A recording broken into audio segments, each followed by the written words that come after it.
Dr. Eric Kelly III and a host of phenomenal speakers from all around the globe for this 7-day virtual event that you don't want to miss. The mission of the Black Business Expo is to raise scholarship money from kids all the way from high school all the way from college. The Black Business Olympics is one of the largest Black business showcases in the world. It is an opportunity for businesses and companies to showcase their businesses globally. We are going to be giving away laptops up to $5,000 away to students. Again, I'm Olivia Appleberry, the founder of 2 Cents Finance and one of the speakers for the expo. I am so excited to see you there. For more info, go to www.blackbusinessexpousa.com or call 919-308-9090 and hope to see you there. I am Black Business. From the moment I wake until the time I sleep. Yes, I am Black Business. I am Black Business. Tell me, are you Black Business? I am Black Business. Do you support Black businesses? Listen, I support Black business because I am Black Business. Black Business Expo, one of the largest business showcases in the history of Black business in the world. The world! Sign up today at www.blackbusinessexpousa.com or call 919-308-9090. I am Black Business. I am Black Business. From the moment I wake until the time I sleep, I am Black Business. I am Black Business. Are you Black Business? I am Black Business. Do you support Black businesses? I support Black business because I am Black Business. Black Business Expo, one of the largest business showcases in the history of Black America in North Carolina.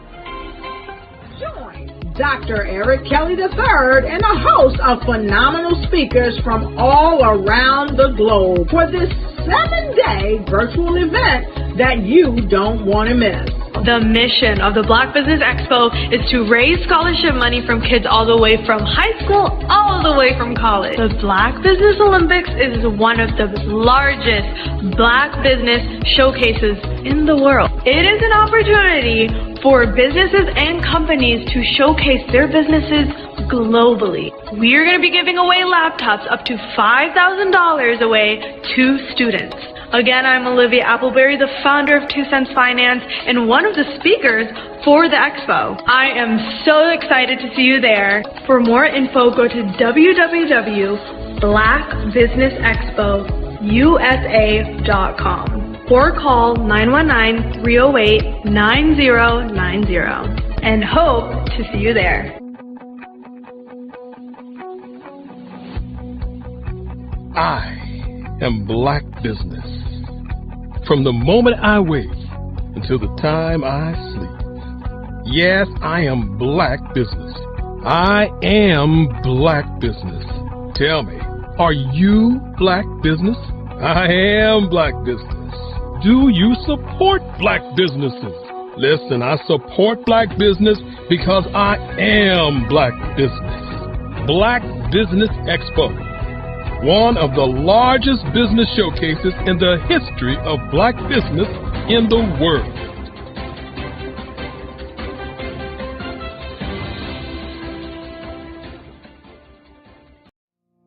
Did you know that approximately 333.34 million businesses exist today, according to a report from 2021? And you may be one of those businesses, or maybe you're not in the business market yet, but you're aspiring to be a business owner. Well, guess what? You're in the right place at the right time. Because let's face it, everything is about timing and opportunity. Hi, my name is Dr. Lotus Richey, and I'm the CEO and founder of the Lotus Richey Coaching and Consulting LLC, along with the Lotus Richey Ignite Show. 15 minutes of success with Dr. Lotus Richey, as well as books to boom your business and bring who you are. And today, I want to bring this amazing message to you about the Black Business Network and the Black Business Olympics. See, the Black Business Network and the Black Business Olympics is designed to help people just like you, that's right, that look like me, to take their business to the next level. Not just in your front yard or your backyard, but globally. The Black Business Network and Black Business Olympics is designed not to just help you survive, but to help you thrive. So join us today as we come together with businesses all around the world to support our students, our children, our young teens, our young entrepreneurs. What we do is we come together to help raise funds for students who are aspiring to be business entrepreneurs, who are aspiring and who are thriving in college. We endow them with a wonderful opportunity to gain scholarship of either a laptop or several thousands of dollars.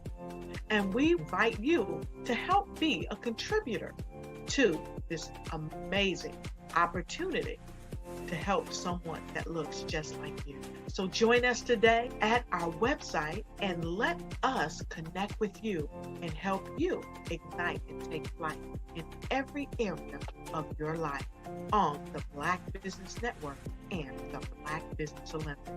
I'll see you on the other side.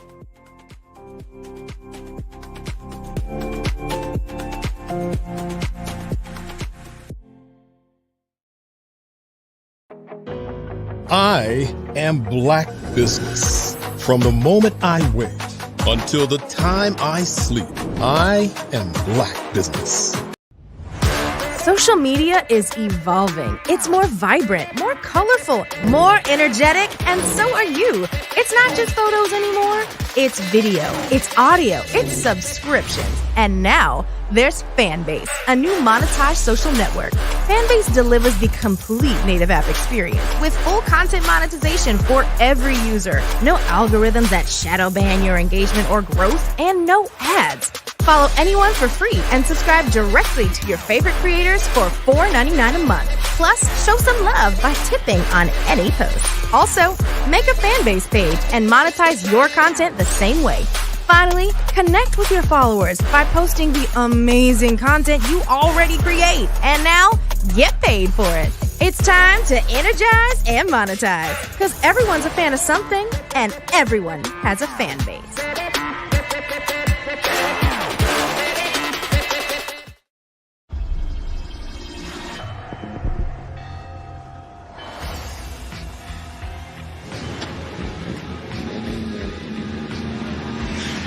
La connexion BU.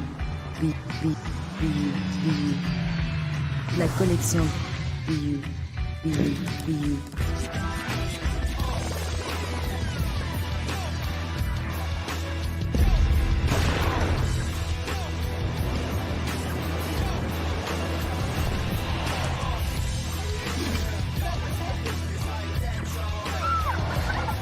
In a world obsessed with the cult of celebrity, I challenge you not to aspire to anyone else's greatness, but instead strive to reveal and ignite the greatness within you.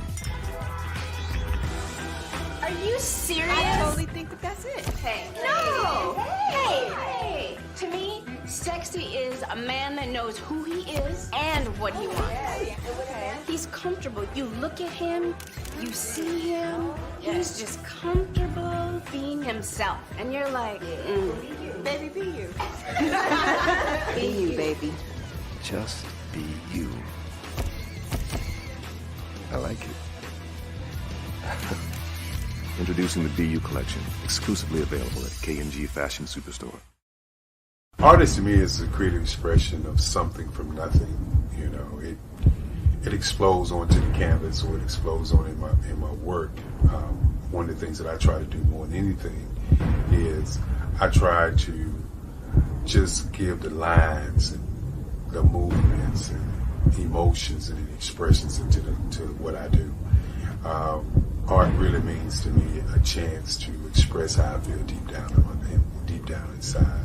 Most of my art begins as a thought that I might have, you know, whether it's sports, whether it's history, whether it's a woman or a man. It pretty much starts as an idea of thought before I get into the actual image of what I'm going to draw.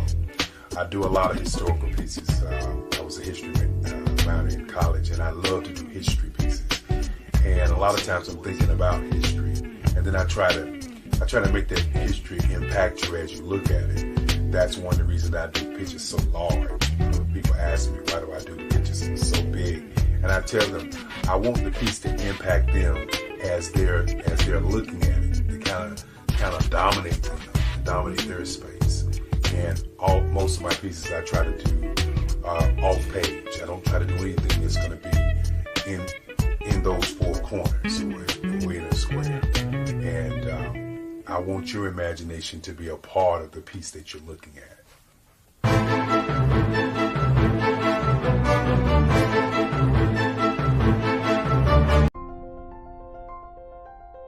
What if you could build your own city? A place where every child can find nurturing people to help them achieve their full potential. A place where every adult can access job training support. Where health education is abundant. Where social justice ruled the land. A place without limitations. Welcome. You have arrived at STEM City USA. It is what every city should be. A safe and trusted community where you find people and resources to help you become everything you are and beyond. STEM City is unlike anything you have ever experienced. It is a digital twin of the world around you, only better. STEM City is about energy and soul renewal. It is more than a digital world. You can almost feel the power of live cultural events, music, and theater. STEM City promises a better future for children with caring mentors and hands-on activities with dedicated tutors to support our youth. STEM City is your passport to a healthy lifestyle with weekly events addressing our community's many issues. STEM City is your financial well-being with helpful information on wealth management, career advancement, job training, and so much more. STEM City is the community you deserve. It is the city where your dreams can come true. STEM City USA, a place in the sky that is accessible to all who reach for the stars.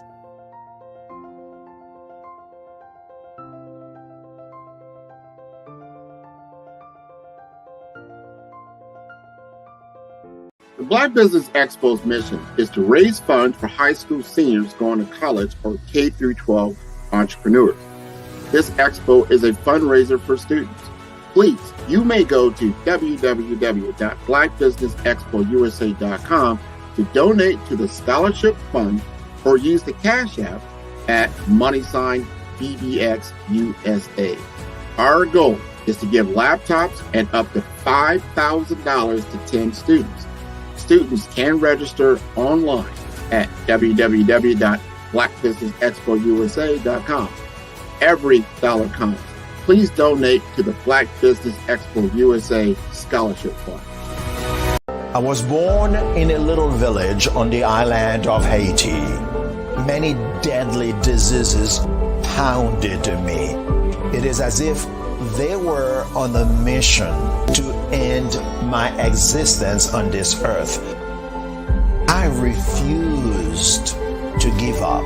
In 1983, I left Haiti and came to the United States of America. And I came with $5, 2 shirts. I didn't speak in English. I came to Atlanta. I got a job. I was a doorman. I was a doorman with a dream. What I used to do, I used to come on stage. I'd rehearse this moment that I'm standing in front of you. That's the power of a dream. Maybe today is the day you begin acting as if you already have it. And then step out with full force. Take a risk. No condition is permanent. Don't let your situation distract you. You are chosen. You are called. You are born for a purpose in this life.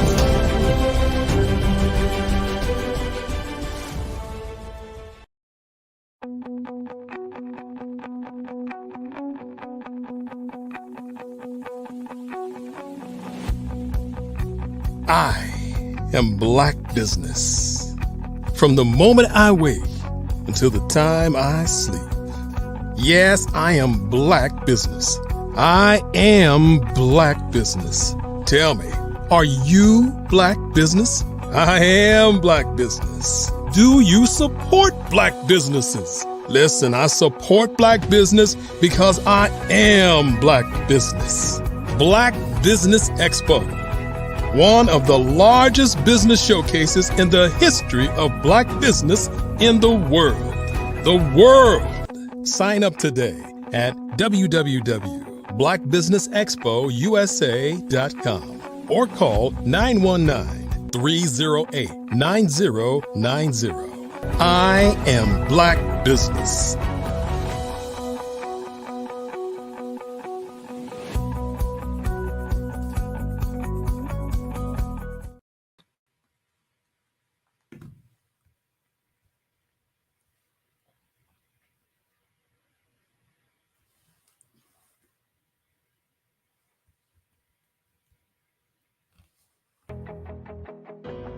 I am Black Business. From the moment I wake until the time I sleep, I am Black Business. I am Black Business. Are you Black Business? I am Black Business. Do you support Black businesses? I support Black business because I am Black Business. Black Business Expo, one of the largest business showcases in the history of Black business in the world. I didn't hear that. My bad. Sign up today at www.blackbusinessexpousa.com. I got you. Or call 919-308-9090. I am Black Business. Good day, business owners, entrepreneurs, thought leaders, and corporations. Welcome to the Black Business Network. My name is Victor Johnson. I am your business moderator for this edition of the Black Business Network. The Black Business Network is a 24-hour business network showcasing Black businesses, Black owners, entrepreneurs, and thought leaders worldwide. We have speakers from North Carolina, London, Singapore, Africa, Japan, and cities all over the United States. The Black Business Network is a global community sharing its business knowledge to empower, inspire, and educate businesses about businesses. Today, we got a special treat for you. A young lady named Akila Tyson will be doing a fireside chat with her. But before we introduce her up, I've got to tell you about her bio. Akila Tyson is an author, licensed realtor, and serves as the CEO on the nonprofit LEAP. With over 15 years of experience in contract negotiations, commercial finance, project management, and mergers and acquisitions, she brings a wealth of knowledge to her many roles. As a dedicated parent of 2 young adults, Akila is an advocate for teaching young adults to use credit cards effectively without falling into debt.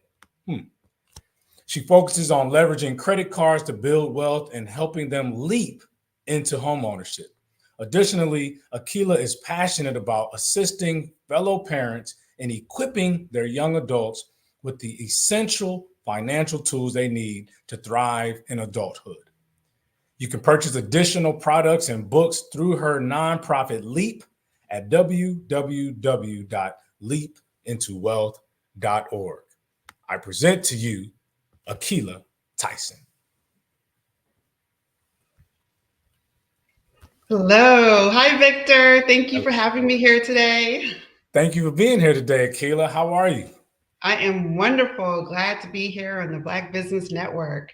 Awesome. Well, this is going to be great. We're going to have a good time. I'm going to ask you a few questions about your business. So we're going to jump right in. But first, can you please tell us just a little bit about yourself? Absolutely. So you kind of went through the bio already, but I'll just, reiterate. I am an advocate for helping young adults to really learn how to navigate the credit card world and make sure they don't go into the pitfalls of debt. And so again, my name is Akila Tyson. I'm a 15-year veteran in sourcing and procurement, project management, and commercial finance. I am also a licensed realtor in the North Dallas area. I am an author of personal finance books, and I am the founder of the nonprofit LEAP, which I'm pretty excited to talk about. And so I'm based in the North Dallas area, and of course, most importantly, I'm a proud mom of 2 young adults. Awesome. Well, this is great. So let's jump into LEAP itself, Leap into Wealth. Can you tell us a little bit more about the organization? Absolutely. So Leap into Wealth is a grassroots organization. It's a nonprofit that I started about 2 years ago. And essentially, we are on a mission to help 1,000 renters leap into home ownership. And so LEAP stands for Legacy Education Advancement Program. And our goals were actually founded on 3 different pillars. So we're founded on to advocate for people to know their numbers. And essentially what that means to know your health numbers as well as your wealth numbers, because we all know that without your health, it's going to be very hard to maintain your wealth, right? Then secondly, it's to build a mindset of growth versus scarcity. So we're wanting to shift people away from thinking they cannot do something in more of a positive aspect that they can. And then we want to create that actual path to home ownership.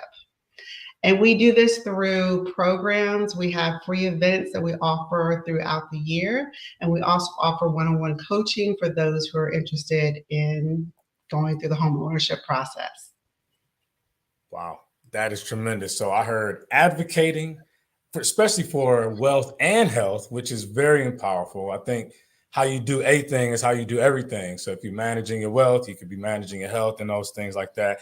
Growth mindset, very big part of it. And then 3, the path to home ownership. Tell us about what even got this started and what impact have you been able to make so far? Absolutely. So how I got started, when I first got my real estate license and I started to interact with clients, I was just really shocked that there were so many people, particularly people in our community, Black and brown people, who just did not know that they could purchase a home. They didn't think they could qualify for a home. They didn't think they had the means to ever obtain the dream of home ownership. And being in the real estate world, I'm exposed to so many programs that are out there that can make this dream a reality for so many people. There's down payment assistance programs. There are government programs. There are programs that will help with closing costs. There are lending programs out there. There's even programs if you don't have a credit score, you can still get into housing. And so it's just a matter of sharing that knowledge and making sure that those in our community know that there are other options out there, not just the traditional route to get into housing. So LEAP was really inspired to provide that free education to make sure that we're promoting that there is truly an opportunity to create generational wealth through housing, and we can help you get there. Whew, this is wonderful. I mean, as you know, I'm passionate about Black home ownership. I mean, we are the demographic that is kind of at the bottom of the totem pole when it comes to what percentage of Black Black families that own real estate. Can you talk about, as someone, and I'm gonna go back to LEAP, but as a realtor, like, why is it even important to own a home? I mean, let's just get to the basics of it. Why is that such an important aspect of wealth building? Absolutely. Well, owning a home is important to wealth building because, one, it gives you stability. And two, it builds equity. And when you are renting, you're going to be constantly and paying additional dollars towards someone else's pocket, and you're not building any equity in that process. Now, we know that there are other costs with home ownership. We know property taxes go up every single year, but that's tax deductible. And there's ways that you can cash flow your home through businesses, through other tax incentives, and plus to be able to provide inheritance and heirship through your home as well, where you can actually create a path for not just yourself, but generations to come. Wow. I mean, I definitely understand that. And I've read articles recently where the younger generation, what they call them now, Gen Zs or wherever they are, I mean, this is a time in our history where home prices we've never seen this before, right? Especially in conjunction to what a person is bringing home. And I know with LEAP, you all are helping to build and cultivate that where people can. But what would you say for those folks that are on the sidelines about buying a home right now, maybe due to the fluctuation of interest rates and things like that? Like, what would you tell somebody who's wanting to wait till the rates drop? Yes, that's always an argument. And I always say that now is the best time. If you can, do it now, because the rates will fluctuate. We all know the rates go up and down. It's a bell curve. But the property taxes and the actual cost of homes will always go up. You know, and so you can always buy more house today than you can tomorrow. So it's always advantageous to do it as soon as possible and then start building that nest egg for yourself and your family.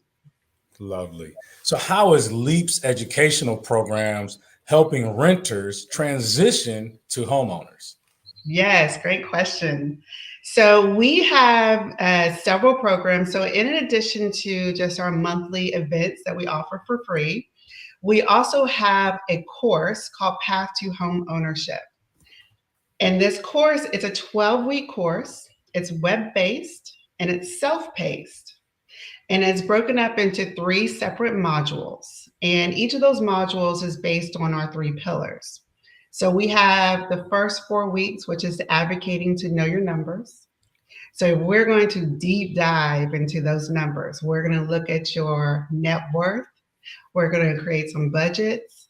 We're going to walk through some financial scenarios. We're going to look at your debt to income, your back-end ratios, your credit score.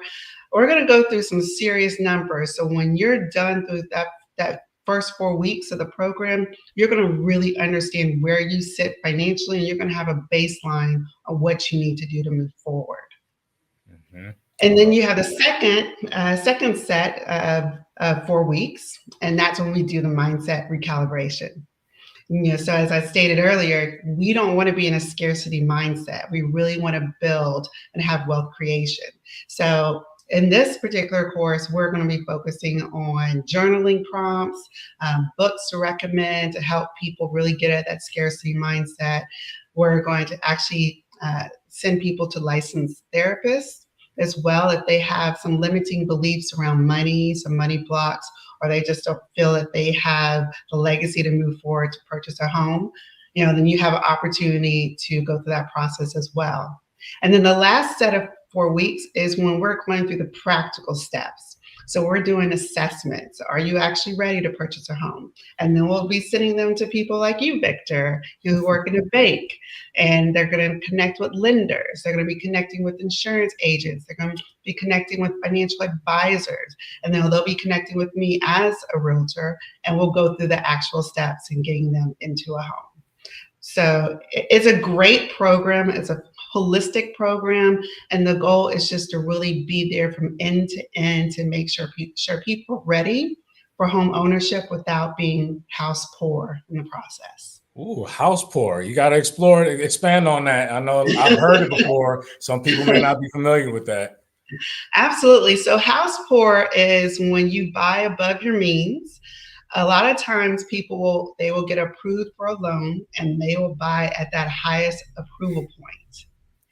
And then a year later, the mortgage payment may actually increase because maybe property taxes were not fully covered and that needs to be increased. Maybe insurance goes up and that needs to be increased, or there could be just additional repairs in the home. And people get to that point and they just can no longer afford the home. So we need to really just make sure that people understand the mechanics behind all the dollars so that when it comes to that year, 2 years, 3 years after purchasing the home, they still have the means to afford it with no problems. Excellent. And we're going to do this a couple times here, but there's people taking notes. We got a lot of business owners around the world tuned in. Somebody wants to get information about that Leap into Wealth program. Can you tell us how we can connect with you on that? Absolutely. You can go to our website, leapintowealth.org, and you'll be able to find all of our programs. This particular program is called Path to Home Ownership. Okay, very good. Now, I know that you're also an author. Now, what books have you written and what motivated you to write these books? Yes, I am an author, and it's pretty exciting to be a published author. So I've actually written 2 books. My first book is called Stuck in the Middle: Breaking the Financial Barriers Through Real Estate. And what this book is really focusing on the intersections between economics, housing, and health, and how that correlates with building generational wealth. And that is really geared towards being, in the Black community, because there's so much disparity within our community in housing. I really wanted to look at the numbers and analysis to see, what's happening in our community. Why is it so hard for us to really grow? Even after the civil rights movement, we're still fighting through redlining, fighting through different areas within home ownership to make us move forward. But the book is also focused on investments.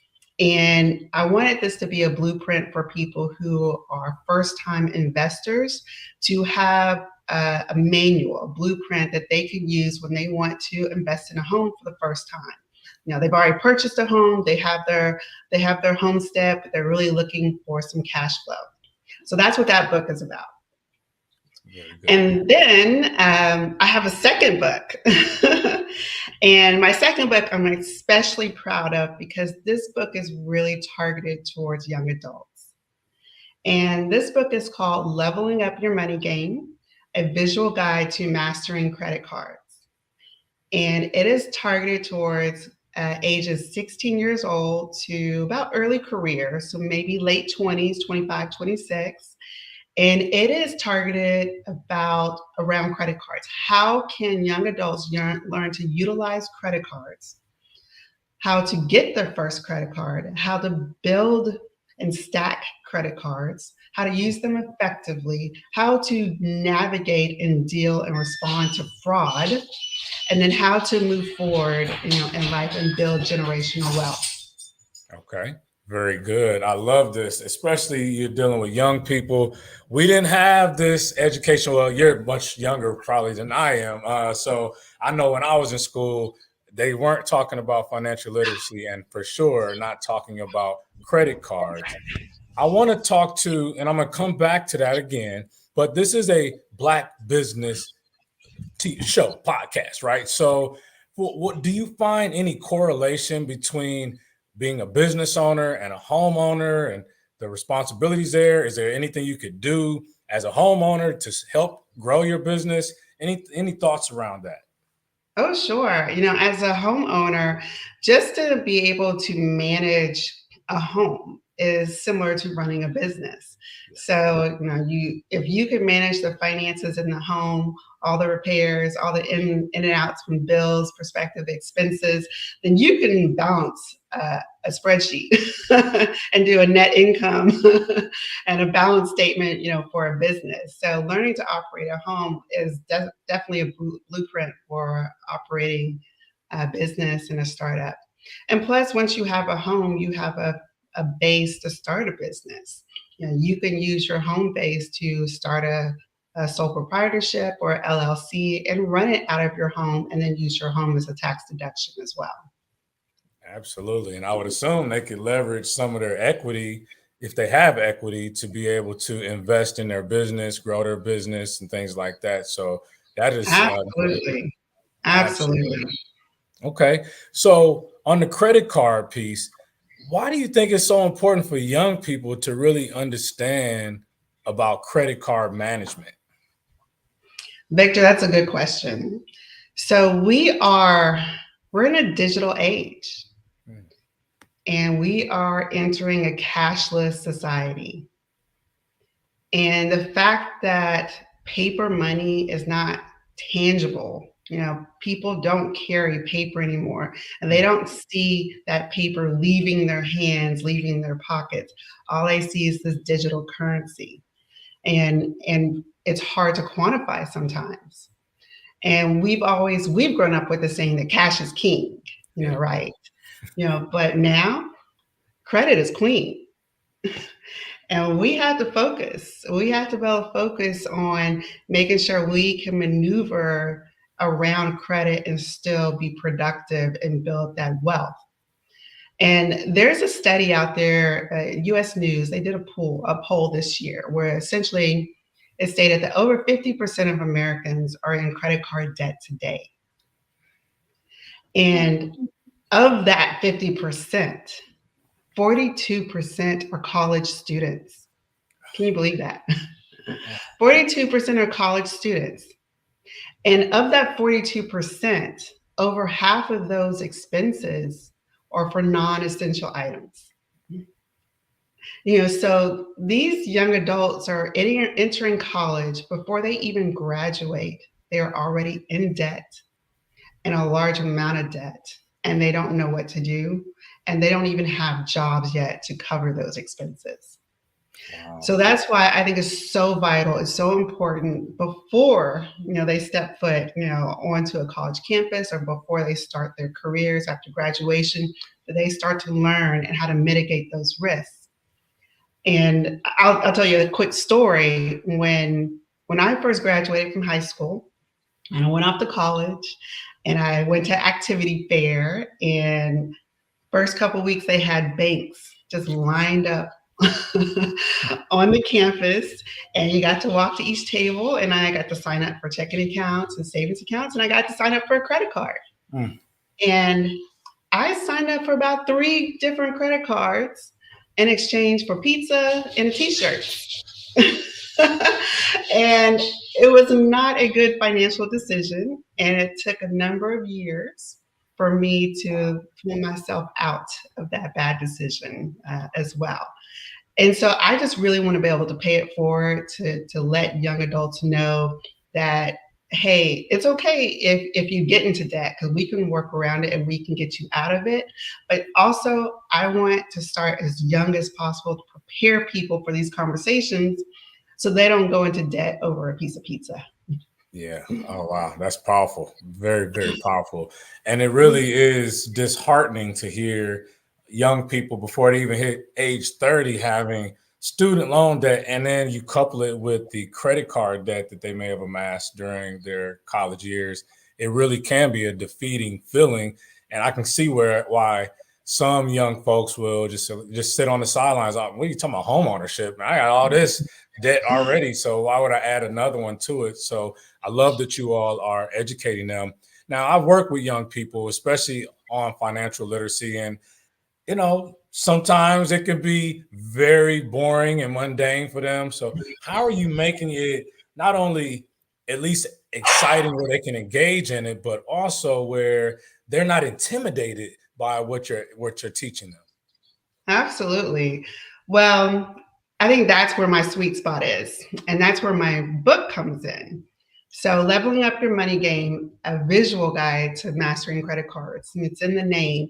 The book itself is a fully illustrated book which talks about credit cards and credit card management and snackable, bite-sized information. And it looks almost like an Instagram format and paperback form. And so every single page is a lesson plan. There's 94 pages in the book. And the book is not meant to be read from cover to cover. The book is meant to be is meant for you to just open the book and pull up a concept within 2 to 3 minutes. So there's no excuse of them losing the attention and losing focus, because by the time they can get a concept down, they can already move on, close the book, and move on to a different concept. So the book itself is very engaging. It's fun. It's an easy read. It's great for people where English is their second language, because there's so many pictures and infographics that helps the concepts of complex financial concepts flow very easily.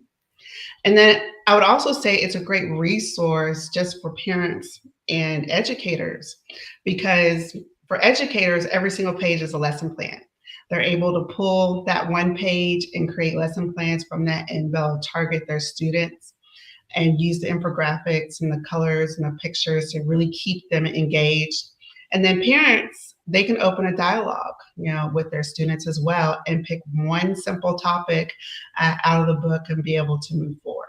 So I'm just really excited and very proud of the book itself, because it is targeted for young adults who are very busy and they're used to things moving very fast, and they love Instagram and TikTok.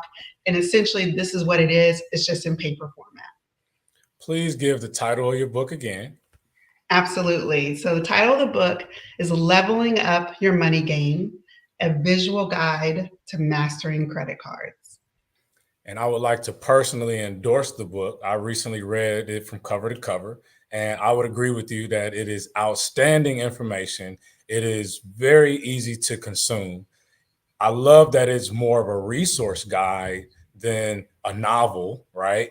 And I love reading novels, but this makes it easy. And we're not going to stand here and act like adults don't have credit card challenges as well. So it's very easy for somebody that's a grown up to even be able to look at it and say, wow, I didn't even realize that those habits, or that this is how the credit card company is doing things. And it has been costing me hundreds, if not thousands of dollars over the years of using credit cards. So I really, really love that. And I endorse that book 100%. So much so that because you are in the Dallas area, I have already reached out to you to have you come and speak to my youth that I mentor in high school here in the Carrollton Farmers Branch, Texas area. So I'm thankful and looking forward to having you come into the classroom to educate young folks about that.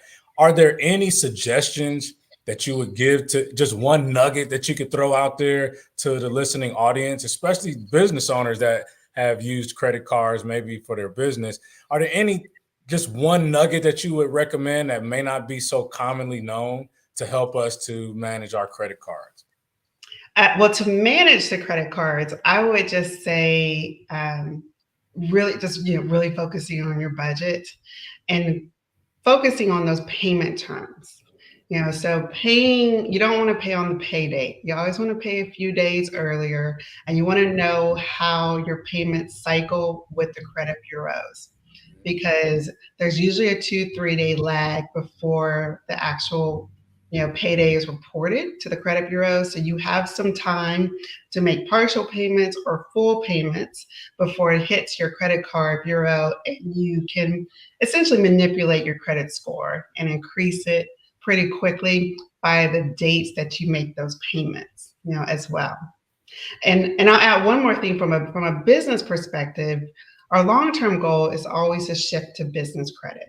Eventually, you want to get away from your personal credit and you want to shift to business credit, because business credit is a Paydex score versus a FICO score.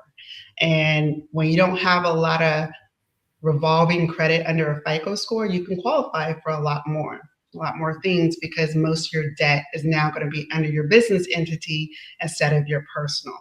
So that's a bigger conversation, but it's definitely something to leverage and to think about as you're building your credit.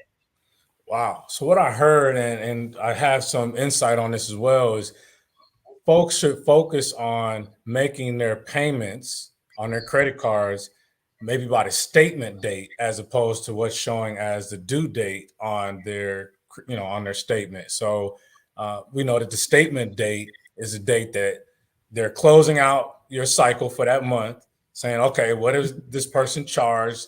how much we want to charge them for it based on the terms and conditions or whatever. And now we're going to report that balance to the credit bureaus.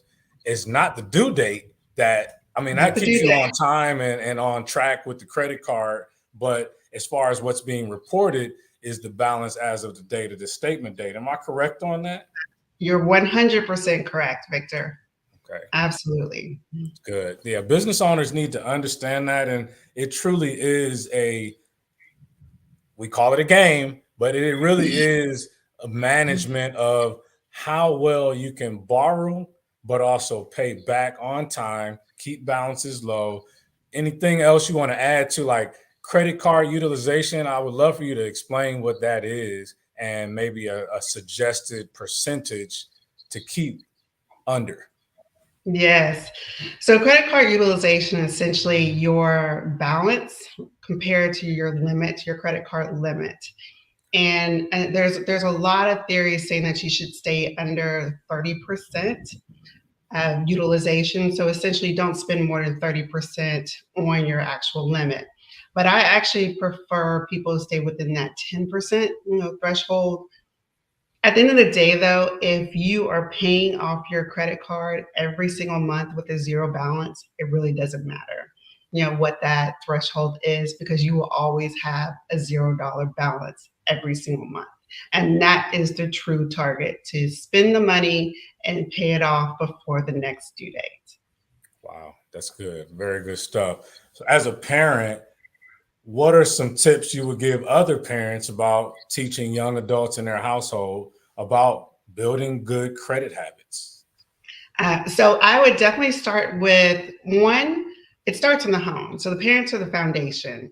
So I would love for parents, particularly Black parents, because we don't like to talk about finances with our children. I was told money doesn't grow on trees and work hard to get the money. And that was essentially my financial, education. And so I really implore parents to start opening that dialogue as soon as possible. In kindergarten, you can start having conversations about how much you save, how much you give, and how much you spend. Yep. And if they're getting allowances, I call it a commission. I gave my kids a commission because they had to work. And then I would give them a commission for the amount of work they did if they completed their chores. And so those conversations started very young for them. So they started to earn and learn the value of money. Mm-hmm. And then really what helped my children too is that I made them authorized users on my credit cards very early on. And so parents, if they do have credit cards, if they use credit cards and they use them safely, they have high credit scores, then they should add their children as authorized users. If their credit is not where it needs to be, I don't recommend doing that, because then that can actually backfire and negatively impact their children, as well. And then finally, I would say use my book as a resource. For sure. My book is a tool. It's out there to help parents have these conversations so that the conversations stay light and they stay fun, but they're engaging and they can have great dialogue with, particularly when it comes to teens. And it's hard to have some engaging conversations with teens, because they're just not really interested in connecting with parents at that age sometimes. For sure. And so with an authorized user, you're basically adding them to your credit card account. Yes. Are they getting a credit card? So like, they got a chance to go out and buy some J's with this thing, or what's happening with that? Well, I recommend that the parents do not give the credit card to their youth. They just put them on as an authorized user and they keep that credit card hidden until their student is probably who has a job, usually around 16 when they have a job. Then I would give them access to the credit card, but in a very controlled environment. They have limits. You have the ability as a parent to see what they're spending, how they're spending it. And then there's a conversations on, okay, if you're going to spend this money, you're going to have to pay this back in full. So do you have the means to pay it back?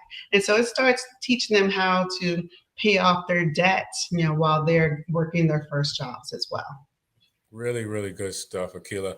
Are there any events upcoming for Leap into Wealth or for Leap in the Dallas North Texas area before 2024 concludes? We're going to be doing some donations. If you go to our website, we often do donation meals for Thanksgiving time period. So we'll be doing that as well.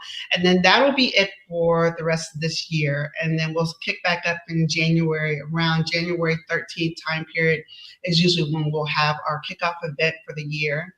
And then we have a signature event every April, May time period called Moms, Money, and Mimosas. And that's usually a pretty big event. It's a fun event. And we have, it's usually a packed house. And so that'll be our signature event in the spring next year as well. So definitely I recommend everyone to go out to the website to check out the calendar events. And that website again? Is www.leapintowealth.org.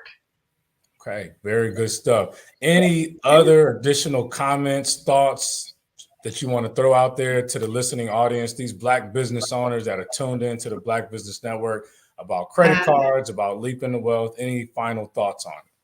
Absolutely. One, I would say, so because we are a nonprofit, we do accept sponsorships. So when we have these free events, if there are any local businesses out there that want to advertise to our network, I would love to invite you out to come and speak at our events. We usually work with banks, attorneys, financial advisors, insurance agencies, health advocates. So anyone who wants to connect with our community, I would love that. We are always looking for people to come out and speak. And also, I would say if there are any schools or organizations, small groups, youth groups that are wanting to provide some education to their youth about credit cards and credit card management before they graduate from high school, I would be happy to come out and speak to them and start having that conversation and prepping them and getting them ready for college and for early career. Wow, this is really good stuff, Akilah. It's such a pleasure to have you on and talk about these really important aspects of it. And I know this is a business network, and we all are American citizens out here spending money and doing things. And these are just pieces of our life that we need to be more vulnerable about talking about, so that experts like yourself can share great insights, give us guidance on how to do it. Because at the end of the day, I believe it's about leaving a legacy for your family, not leaving a debt or a GoFundMe has to happen because you passed on and you didn't do anything to financially stabilize your family. So I really appreciate the work that you're doing, and we applaud you for that. And one last time, tell people how they can connect with you or purchase your books. Thank you, Victor. You can visit Leap's website. It's www.leapintowealth.org. You can also follow us on socials at Leap Into Wealth with the number 2. And our books are available on Amazon.com in digital format as well as paper format, and also on the website leapintowealth.org. Thank you so very much, Akilah. This has been an absolute pleasure. Listen, people out there, if you are interested in getting more information, you just heard how to reach Akilah Tyson, an author, a realtor. She's a nonprofit organizer with Leap Into Wealth, and we're so happy to have had you. Thank you very much. Thank you so much, Victor. So the Black Business Network, thank you for those of you that tuned in. We want to make sure that you are in position to get more information. The Black Business Expo, I want to talk about that very briefly. The Black Business Expo's mission is to raise funds for high school seniors going to college or K-12 entrepreneurs. This expo is a fundraiser for students. You may go to www.blackbusinessexpousa.com to donate to the scholarship fund, or use the Cash App that's on the screen below and say $BBXUSA. Our goal is to give laptops and up to $5,000 to 10 students. Students can register online at www.blackbusinessexpousa.com. Every dollar counts, so we want to remind you to donate to the scholarship fund. We want to thank our Black Business Expo USA sponsors for November 2024. Genius is common, and I'll see you on the other side. Did you know women represent just 3% of Fortune 500 CEOs and less than 15% of corporate executives at top companies worldwide? Have you wondered what the secrets are to getting into the top ranks, whether in the private or public sector? Do you want to figure out how to stop being held back in your career or passed over for promotion? Then you're in the right place. Hi, I'm Dr. Madeline Ann Lewis, President and CEO of the Executive Women's Success Institute. I have decades of experience in the military, the federal government, and corporate America, and my mission is to help women succeed and tap into their full potential. I want to reach 1 million+ women around the world to become the leaders they are meant to be.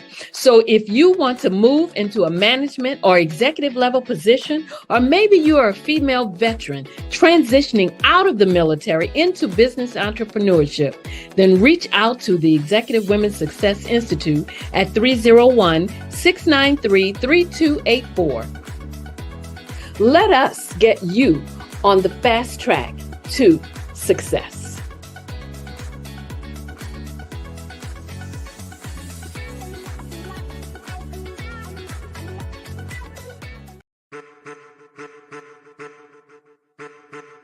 I am a child of the Most High God. He has gifted me in ways that I could not even imagine and didn't know.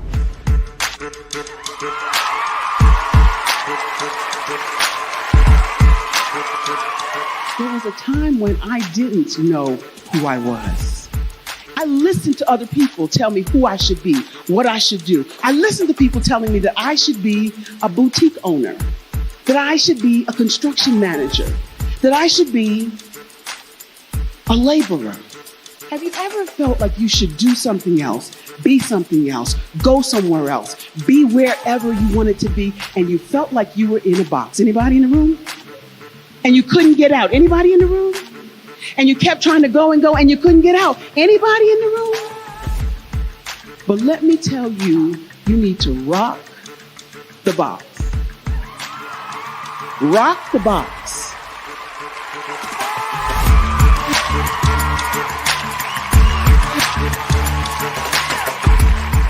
I am engaging, inspiring, and empowering.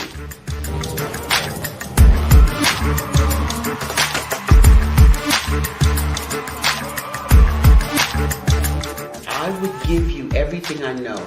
Just by touching you, if I could, by osmosis, give you every single thing I've learned, I've gone through, I know I would. We know that's not possible, but as it is possible, I love to share information with people. Some of you out there, people have told you that you can't be, you can't have, you can't do. But I will tell you, like Kingston said, you can, you must, and you will. If it's to be, it's going to be me. You got to say it. If it's to be, it's going to be. If it's to be, it's going to be. If it's to be, it's going to be.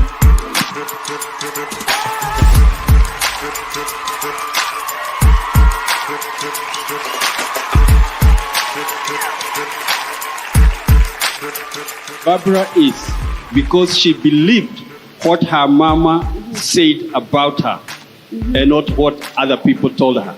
Every day you wake up, when you're in a situation, it's your choice whether it's an advantage or the disadvantage. She gained her confidence and her life, and now she is a testimony. If I can help you elevate yourself, then I feel like I'm elevating my own self as well.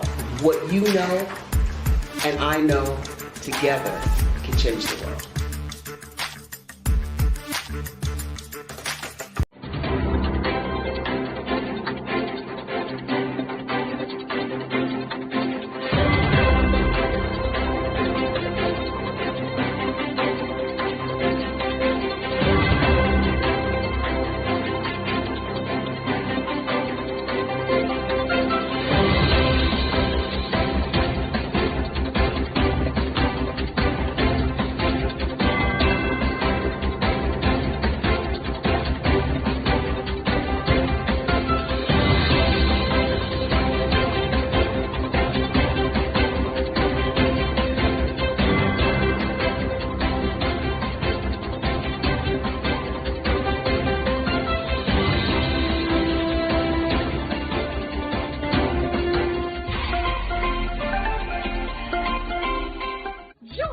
Dr. Eric Kelly III and a host of phenomenal speakers from all around the globe for this 7-day virtual event that you don't want to miss. The mission of the Black Business Expo is to raise scholarship money from kids all the way from high school, all the way from college. The Black Business Olympics is one of the largest Black business showcases in the world. It is an opportunity for businesses and companies to showcase their businesses globally. We are going to be giving away laptops up to $5,000 away to students. Again, I'm Olivia Appleberry, the founder of 2 Cents Finance and one of the speakers for the expo. I am so excited to see you there. For more info, go to www.blackbusinessexpousa.com or call 919-308-9090 and hope to see you there. I am Black Business. From the moment I wake until the time I sleep. Yes, I am Black Business. I am Black Business. Tell me, are you Black Business? I am Black Business. Do you support Black businesses? Listen, I support Black business because I am Black Business. Black Business Expo, one of the largest business showcases in the history of Black business in the world. The world! Sign up today at www.blackbusinessexpousa.com or call 919-308-9090. I am Black Business. I am Black Business. From the moment I wake until the time I sleep, I am Black Business. I am Black Business. Are you Black Business? I am Black Business. Do you support Black businesses? I support Black business because I am Black Business. Black Business Expo, one of the largest business showcases in the history of Black America in North Carolina. Join Dr. Eric Kelly III and a host of phenomenal speakers from all around the globe for this 7-day virtual event that you don't want to miss. The mission of the Black Business Expo is to raise scholarship money from kids all the way from high school, all the way from college. The Black Business Olympics is one of the largest Black business showcases in the world. It is an opportunity for businesses and companies to showcase their businesses globally. We are going to be giving away laptops up to $5,000 away to students. Again, I'm Olivia Appleberry, the founder of 2 Cents Finance and one of the speakers for the expo. I am so excited to see you there. For more info, go to www.blackbusinessexpousa.com or call 919-308-9090 and hope to see you there. I am Black Business. From the moment I wake until the time I sleep. Yes, I am Black Business. I am Black Business. Tell me, are you Black Business? I am Black Business. Do you support Black businesses? Listen, I support Black business because I am Black Business. Black Business Expo, one of the largest business showcases in the history of Black business in the world.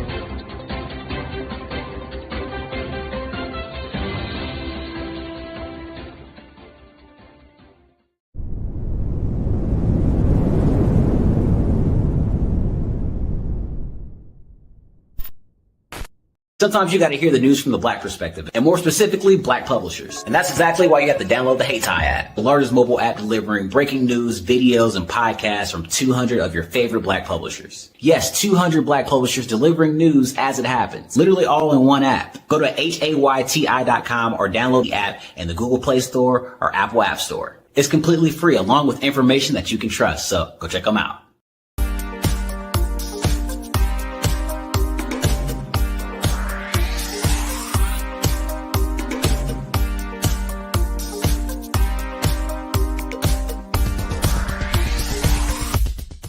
I grew up in Flint, Michigan during the 60s, and as a child, I can remember the civil rights movement. I remember our family huddling around our small black and white TV, and we'd watch all of the things that were going on in Alabama and Mississippi. Some of my older cousins were active in the movement, and each week we would have a large Sunday dinner with the extended family, and they would come back and tell us about all of the things that they had seen and done. As a child of about 8 or 9 years old, I always wanted to grow up and be a part of the movement, but by the time I became of age, it was all over. All of the marching was done. I always felt left out, that I didn't get a chance to participate in the civil rights movement. But little did I know that God had another plan for me as a computer instructor and database developer. But even then, it bothered me that I didn't see many people of color in my classes. That is when journalist Dr. John Ray introduced me to Dr. Joel Dudley Sr. and Dr. Eunice Dudley of Dudley Products, who had been mentored by the millionaire S.B. Fuller.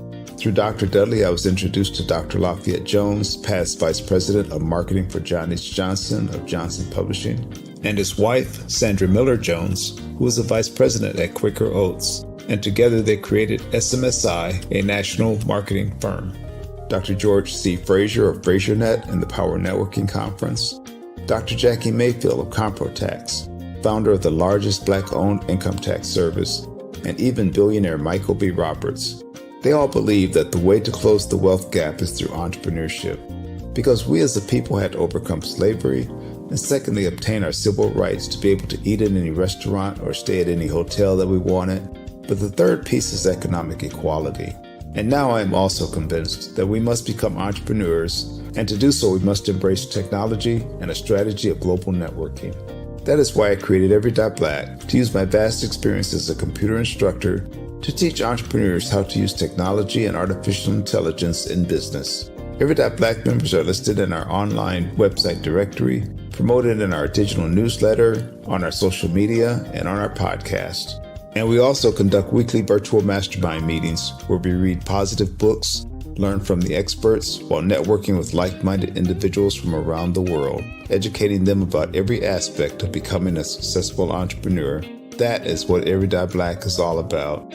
Just go to www.every.black to take the AI and tech classes you need, to register for our mastermind meetings, and to join the Every.Black family. Visit us at www.every.black and sign up today. Just go to every.black, every.black. No .com, no .net. Just every.black. .black is the new .com.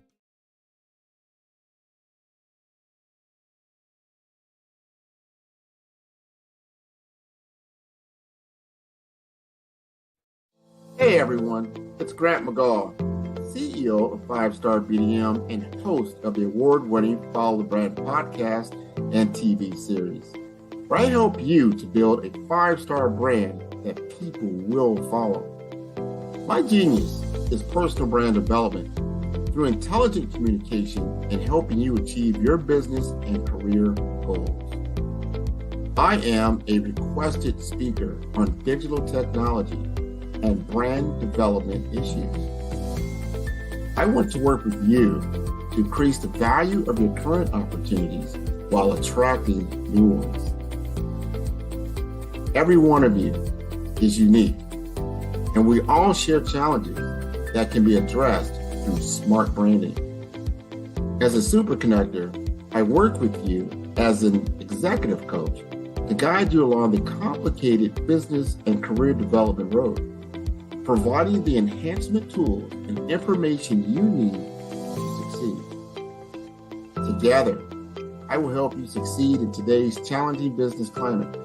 I will evaluate and measure your progress. Best of all, I am right alongside you every step of the way. Build the brand called you. Genius is coming.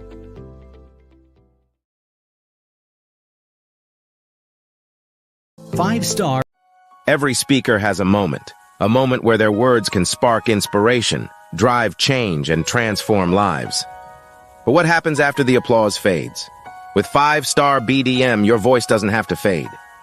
We transform your live session into a professional ebook. Imagine your session becoming a permanent, interactive asset, reaching new audiences across the globe. Like Grant McGaugh and Dr. Eric Kelly III, whose session on the Mindset Revolution continues to inspire thousands through their custom ebook. Your ideas can become a lasting impact. Turn your session into an ebook that not only tells your story, but expands your reach, builds your brand, and engages your audience. With embedded videos, custom graphics, and a stunning flipbook or PDF format, your message will inspire long after the event is over. And for a limited time only during the Black Business Olympics, get your custom ebook for just $199, down from the regular price of $399. This is your chance to transform your message into something truly unforgettable at an unbeatable price. Your package includes a professionally designed ebook, a flipbook or PDF, embedded video of your session, and custom graphics. Everything you need to showcase your message in a way that lasts. With 5-star BDM, your session becomes more than a moment. It becomes an opportunity for growth, greater visibility, and lasting impact. See your influence multiply as your message reaches new clients, partnerships, and platforms. Ready to turn your ideas into a global movement? Visit 5starbdm.com to secure your custom ebook today. Your audience is ready to listen.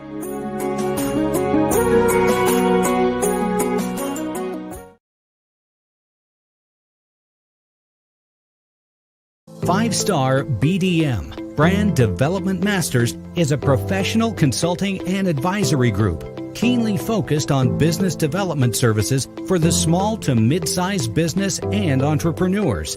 Although every business is unique, they often share business development challenges that can be addressed through smart branding. Services include process improvement and operations, digital strategy and transformation, business intelligence, digital marketing, and personal branding.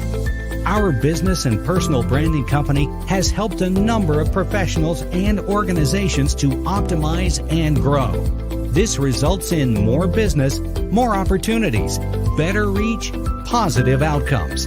Visit www.5starbdm.com today to learn more.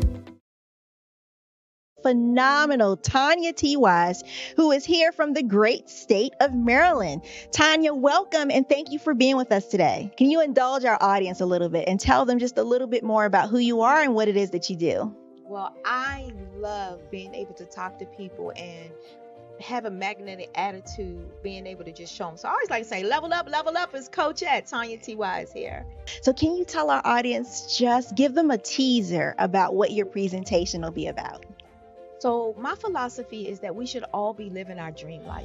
So tomorrow I'm going to talk about how you start living your dream life. What are some of the things that you thought about in your childhood that you just kind of let go and dormant? Wow. And I want to reignite that and just give you some pointers and some tips, some tools, some strategies to be able to start living your best life now. And guess what, Rhonda? And leave an inheritance for your legacy. Oh my goodness. Okay, I know that's resonating with a lot of people. I've heard that you have a dynamic coaching program. Can you tell us a little bit more about that? Absolutely. So our coaching program help people that have the lack of time, that lack strategies, and lack the confidence to go after their dream life. So we help them implement tools, we help them implement strategies, as well as give them resources so that they can live their best life now and leave that inheritance. Wow. Oh, I love that. I love the leave the inheritance part. Listen, you are dropping some major nuggets, and I know a lot of what you're saying is resonating with a lot of people, but I think we're all curious. How did you even make this transition into the speaking and coaching arena? What's the story behind this? So I started out in finance, and I realized that a lot of people don't necessarily go after their dream life because of the lack of finances or the education behind finances. But it wasn't until I lost my firstborn, my only son, that life changed for me. And where I was going after it all, living the corporate life, hit my 6-figure income and living in my dream house with my dream man, driving my dream car. I nearly lost it all when I lost my son. And so I realized it only takes one financial catastrophe that can change your entire life. That's what made me start All New Beginnings. Because no matter what's going on in life, there's a new beginning. And because of that, we develop a program called Wise Minded. My little slogan is, don't just dream it, let's live it. If they want to connect with you or work with you, what is the best ways for them to be able to do that? Well, for my social media guru, you can connect with me on every single social media platform as Tanya T. Wise.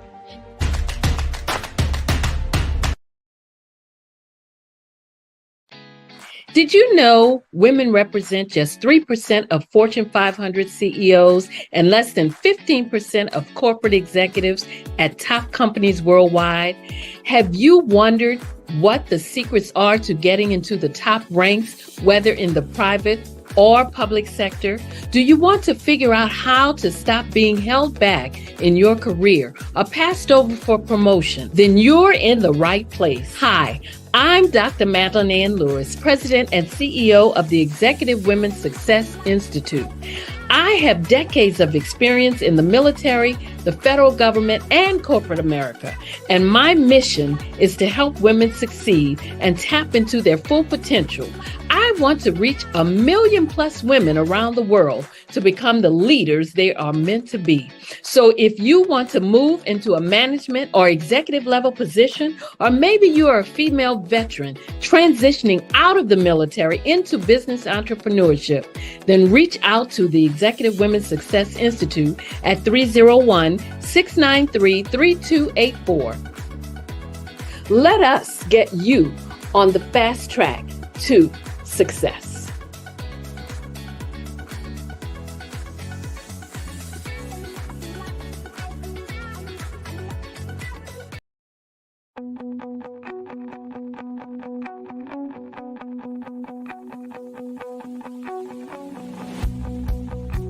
I am Black Business. From the moment I wake until the time I sleep. Yes, I am Black Business. I am Black Business. Tell me, are you Black Business? I am Black Business. Do you support Black businesses? Listen, I support Black business because I am Black Business. Black Business Expo, one of the largest business showcases in the history of Black business in the world. The world. Sign up today at www.blackbusinessexpousa.com or call 919-308-9090. I am Black Business.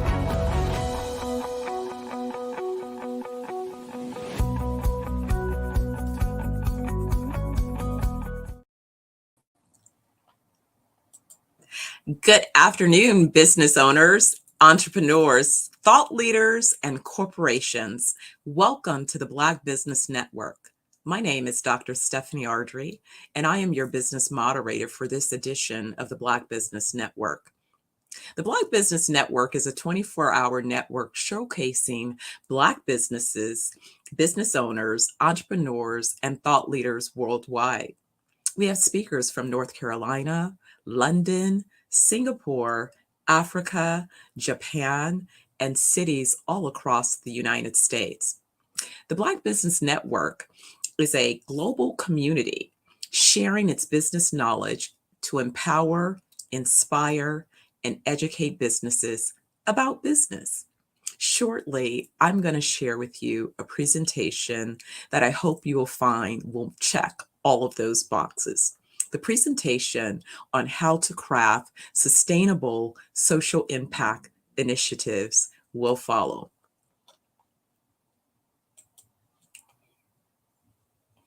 All right. So for those of you who have joined this afternoon, I want to talk to you about how to create sustainable impact initiatives. But before that, I'll share with you a little brief bio on myself. So as I mentioned, I am Dr. Stephanie Ardrey, and I'm the founder and CEO of Zeniverse Wellness Group, which is a global wellness organization that I formed to be able to deliver wellness 1 week at a time through Medispa, which is a unique asset class that I created to not only indicate a different type of experience, an experience that's designed using my background as a real estate developer. So a physical space that is also programmed to deliver unique experiences. These locations are planned for the Caribbean, Italy, and Africa currently, with current locations opening in Jamaica as early as January of 2025, with Italy following and our African markets soon thereafter. We also, in our initiative, occupy the farming space, really wanting to contribute significantly to the Food as Medicine initiative, providing perishable and non-perishable meal kits, tinctures, and tonics, which support our various wellness protocols. Along this journey, as a real estate developer, I was initially introduced to the idea of typically representing a brand that had already been established. But when I looked at those brands and their footprint, in particular in Jamaica and other places around the world, what I noticed was that the brands typically focused on their own business and their own sustainable initiatives. I was moved to do something different. And so when I looked at how I wanted to enter the first country of Jamaica in particular, I thought about how I could contribute and really build out a sustainable ecosystem. So the first thing I did was invested in really learning about that community. And so those are some of the things that I want to share with you is when you think about creating a sustainable organization, what that means and what that looks like. Our organization, Organic Farmers Global, is one of those organizations. But first, what I thought about in terms of creating that organization is what were the needs of the community? I set out an intention to work with and develop entrepreneurs and farmers in Jamaica. And I first realized that farming equipment was one of those areas that there was a significant gap. And so there was a need to mechanize many of the farmers by providing them with access to equipment. Then I began to think about how I could make sure that we could execute in a sustainable fashion. So first, I crafted a business plan from the standpoint of if this needed to be a sustainable organization, whether it was for-profit or nonprofit, and I'll touch on that a little bit in a second, what mainly would be the elements that would contribute to its sustainability. In that, I first determined what is the vision for the organization. The initial vision was to train and develop 1 million farmers and entrepreneurs over a decade. That was what I set out to accomplish. And as I began to put together the pieces of the type of organization that would be essential, I looked at, again, where the gaps existed in the marketplace. I realized that it would be great because many of the farmers that I wanted to provide guidance for, the entrepreneurs as well, I recognized that in some of the communities, they lacked access to equipment, training facilities, technology beyond their mobile phones, and really lacked the basic access to the type of information that would be essential and necessary to launch those businesses. So the first thing I did was set out to think about how many farmers would be in a particular marketplace. I became familiar with different organizational associations throughout Jamaica. Remember, that was my first point to see if we could determine a solution. And one of the things I realized was that if I utilized a dealership model where I could identify and provide access to equipment, that in that effort, I could release some of the needs for capital. Now, again, if any of you have heard me speak, you know that I advise organizations and CEOs, founders around developing sustainable organizations. And I began asking a very critical question: who are the customers first?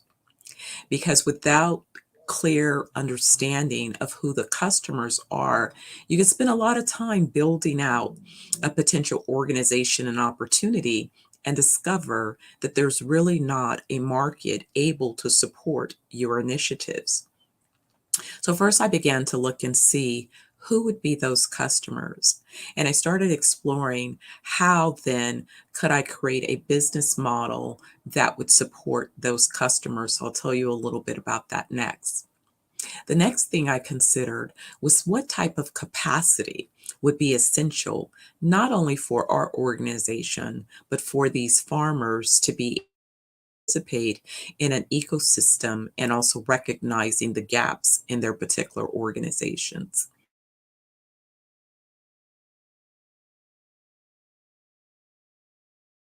Determining what type of capital is required in order to execute on the business plans. So now let me back up and let's talk about structure, because I run across people all the time, especially those of us working in community who have the desire to make a difference. And a lot of times we form a 501c3 organization. The challenge sometimes is that we form those organizations from really a community, a need, yet desperation point of view, as opposed to forming those organizations from a position of strength. When you form a 501c3 organization, unless it is you've created a family foundation that you're able to sustain financially, if your organization is only dependent upon outside public donations, then oftentimes you find that organization limited to the wins of the organizations who are supplying the foundational funds for that organization. And too often, there's a lack of true understanding of what development looks like. There's development directors and relationships that need to be crafted, but it becomes a bit of a beauty contest. And so oftentimes when I advise individuals, I say, you have to think about the sources of the funds. Because oftentimes when you're interested in providing charitable initiatives, you find that there are groups that care about what it is you're up to, and there are people that contribute to what it is that you're up to so that you're able to execute on those plans. So between a typical focus of the 501c3 as a public organization and a 501c3 that's founded to be a sustainable foundation, what I'm talking about are the distinctions between your typical local community-based 501c3 and, for example, organizations structured as family foundations. So when you hear the Gates Foundation, all of these other types of foundations, Tory Burke foundations. Typically, those are foundations that are formed because the core profit organization has created an abundance of resources and seeks to allocate a portion of those profits towards an organization to execute on social impact initiatives that are near and dear to that organization, and also are set up to be sustainable. So I know some of you have heard about how the Gates Foundation, for example, was able to tap into resources of other billionaires and ask them to give a pledge and allocate a portion of their wealth towards a giving pledge towards making sure that the Gates Foundation would be sustainable and its ongoing initiatives to support its causes. You hear this and know about this when you hear about pledges, for example, to educational institutions.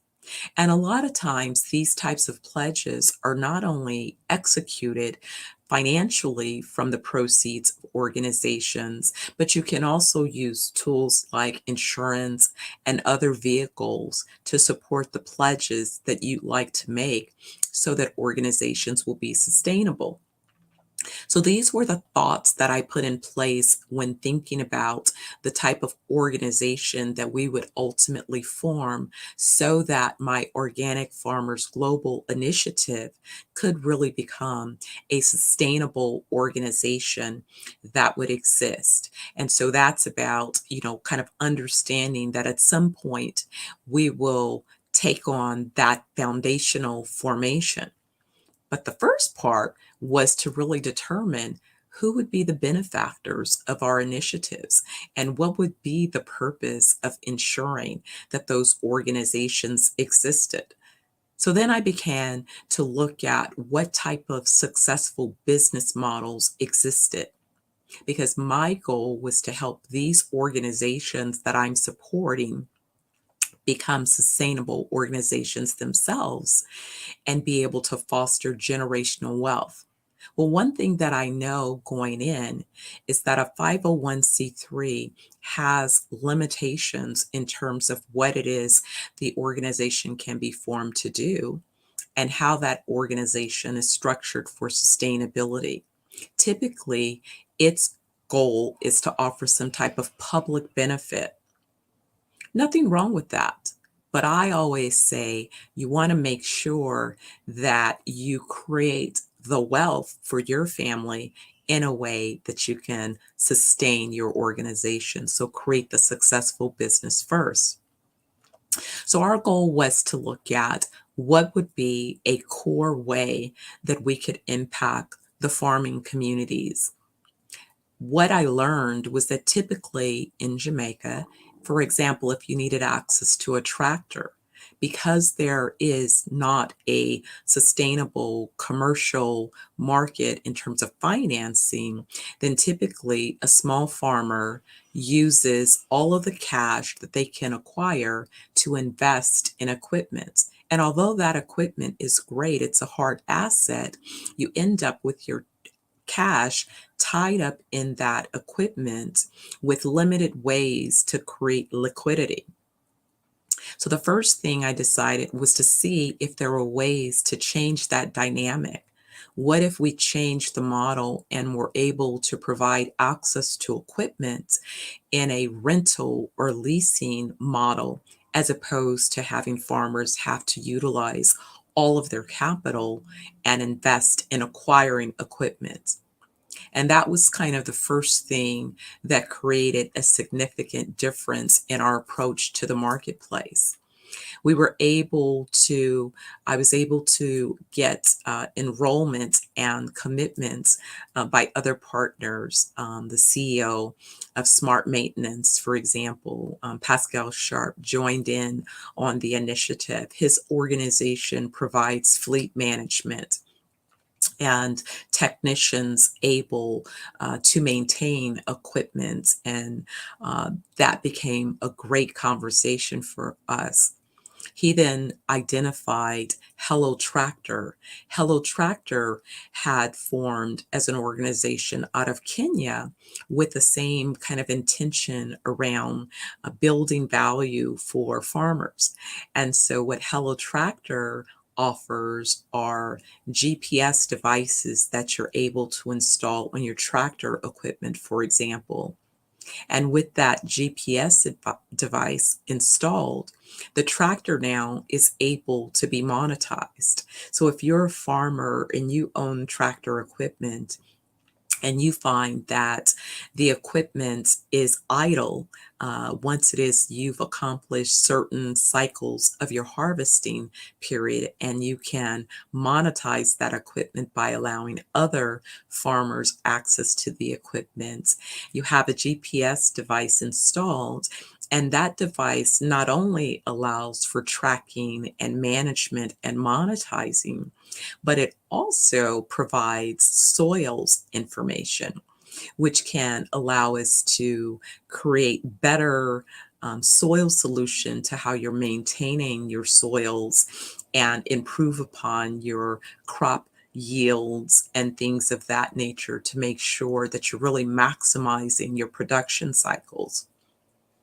So we were able to create this partnership with Hello Tractor. And what we're in the process of launching now are dealerships. And these dealerships will allow us to have an inventory of equipment that is accessible with the Hello Tractor GPS devices installed. We're expanding these dealerships throughout Jamaica and the Caribbean. And we also will be offering this technology and solution for farmers within the U.S. market.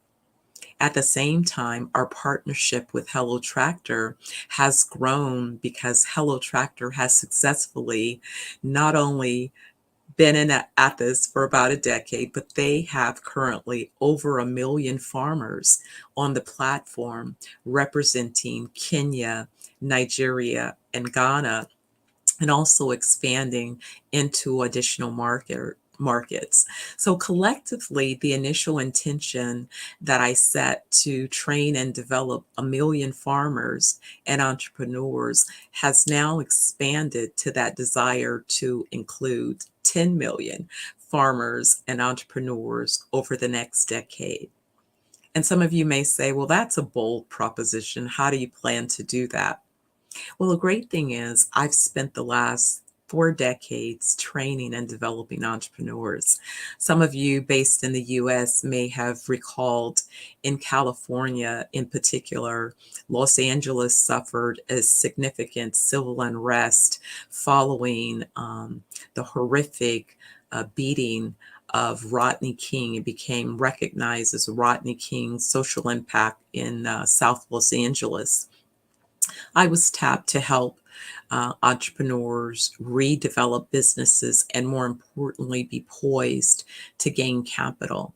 And so that initiative allowed me an opportunity at the time. The Greater Los Angeles African American Chamber, Urban League, and Fame Church were given a grant by the Small Business Administration aimed at helping entrepreneurs not only understand what the gaps were to assessing capital, but more importantly, how they could create stronger organizations. And I think in that period, I trained thousands of businesses, but it was because I had a model that I had developed previously. You see, I had a chance to be part of an entrepreneurial solution as a young entrepreneur when I was in my late teens, early 20s.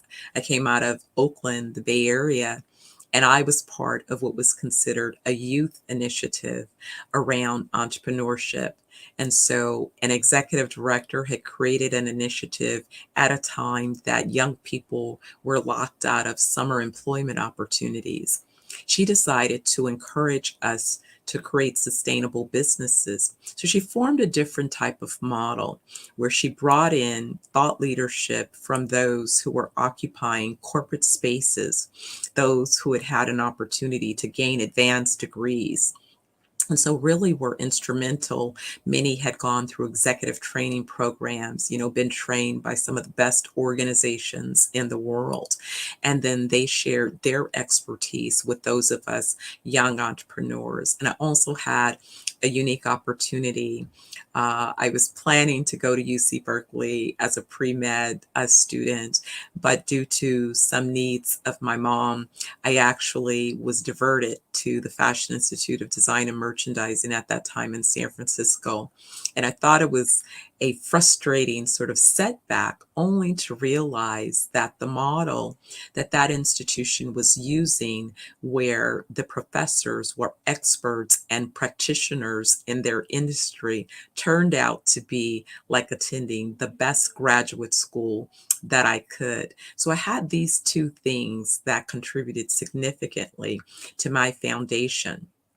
I also had launched my first business at 18 years of age, right out of high school, where I was successful in competing for an RFP and won a contract with the California State Library Association, where my role was to set up the operations for the Second Start adult literacy program that was launched in the Oakland Public Library. So while a full-time college student, I was a full-time entrepreneur where I was creating the infrastructure for that organization, everything. How we would answer the phone, how we would engage with volunteers, how the customer experience would go with our outreach to adult illiterates, what the communication, what the space would be like, all the forms that we needed, that entire process I created. And so I've been at this process of understanding the formation of organizations and interfacing with both nonprofit organizations and for-profit organizations for a long time, multiple decades. And with that, being able to not only continue that execution through startup weekends as a professor at the California State University of Los Angeles, on the adjunct faculty team. I was one of the professors participating in Startup Weekend, and then later introduced Startup Weekend to Los Angeles Southwest College. In fact, that's the only place that Startup Weekend was held in an urban underrepresented community, and it was my leadership to help make that come to life. So I've been passionate about entrepreneurs and making sure that we contributed to entrepreneurs for a long time. Later, as while I was involved with a venture fund out of Orange County, I looked at this surgence again of wanting to create an entrepreneurial ecosystem and recognize the traditional gaps in a lot of those organizations. So I created a sustainable solution, and I decided that I was going to ensure that that solution would be sector agnostic and regionally agnostic, so that you could apply this solution any place you went. And so that became really the thesis that I knew. Based on that thesis, if I could provide access to equipment and training, that I could then train and develop, these 10 million entrepreneurs, because I have a system that I've created and codified, a methodology that I could use, that I could license to other organizations. And really that would focus on making sure that not only did you have a great idea, that you had a great business plan, but when it comes to executing on those business plans, you had the ability to execute. And so the first way of ensuring that execution could be feasible or possible was to make sure that I understood what the gaps were with those organizations. And so I found myself in Jamaica for an extended period of time. Now, let me give you a little bit of insight. I was introduced to Jamaica about 30 years ago. I was still CEO of my advertising and marketing communications agency. And I was looking to move into real estate development, because what I noticed is I had been advising several mayors around the country on economic development opportunities. And what I realized was, after I shared with them these strategies, oftentimes real estate developers would come to the table and be able to execute on the strategies that I suggested and make money. And I was trying to figure out, well, how did they get paid? How are they making money off of my strategies? So I decided I wanted to make money off my own strategies. And I had a colleague, and what they did is they advised the Hyatt company, and they typically developed Hyatt resorts. And so they were working on a Hyatt resort for Jamaica. I had never visited Jamaica at that time, but I had spent time in the Bahamas. I had been a guest when I was, again, CEO of the advertising agency.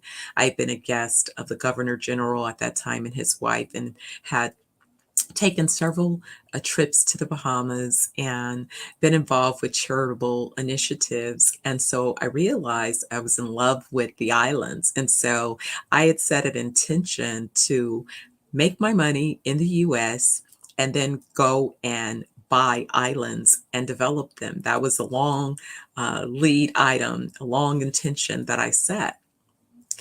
30 years later, I'm in Jamaica. I have spent time going to Jamaica, learning about Jamaica. I even had an opportunity to serve on the Economic Council chaired by billionaire Michael Lee Chin in Jamaica for a couple of years, and really get to participate in some of the overall economic development. Well, fast forward, 2020, I was looking at a development possibility in Las Vegas, actually. I was exploring the possibility of developing a casino, and a group had put together about $3.5 billion for that project. And in my gut, I knew that that really wasn't the project that was going to be the best for the legacy that I wanted to leave.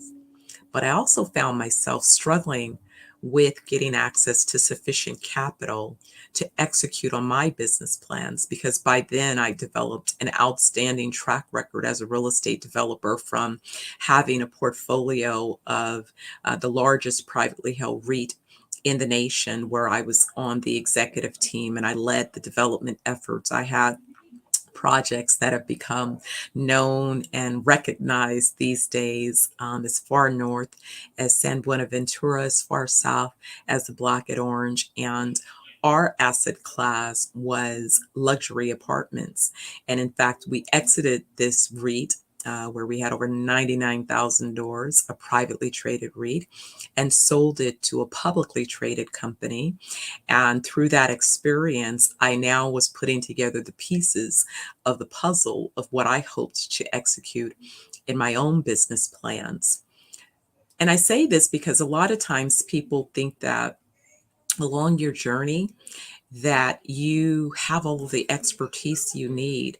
There have been times that I recognized that to play at the level that I want to play, that I had to go and gain additional experience and expertise. And so I spent a lot of time investing in both, getting the experience and developing my expertise.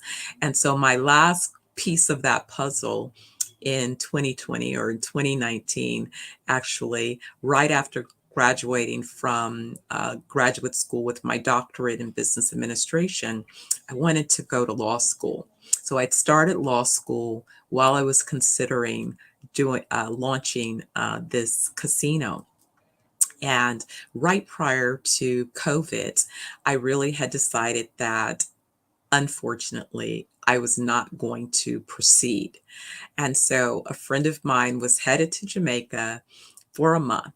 And although I had spent time in Jamaica, I really had never spent more than 2 weeks at a time. And I hadn't thought about the idea of building my next business abroad. I really was focused on building my business in the US and then expanding abroad. But something happened. I went to Jamaica with this friend with the intention to stay for a month, and I found myself staying for 3 months straight.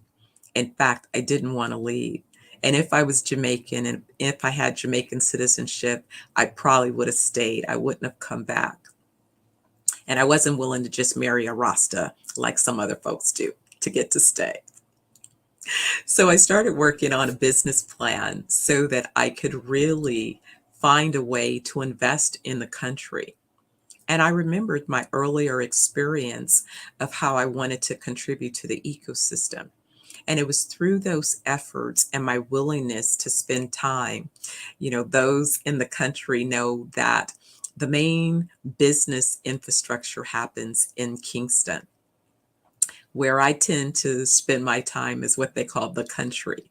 So I found myself spending time in the country, on the ground, meeting the local entrepreneurs through Negril, Montego Bay, Ocho Rios, Port Antonio, Portland, just Treasure Beach. You know, I have become a complete fan of the nation of Jamaica, but more importantly, a business plan that I had started putting together around wellness, which, believe it or not, was an idea that I had that had been introduced to me as a young person.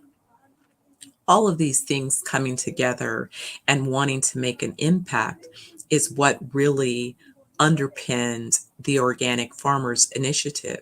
Because at the same time, I realized that if I could find a big enough customer, then I could help ensure that these farmers would have a sustainable opportunity.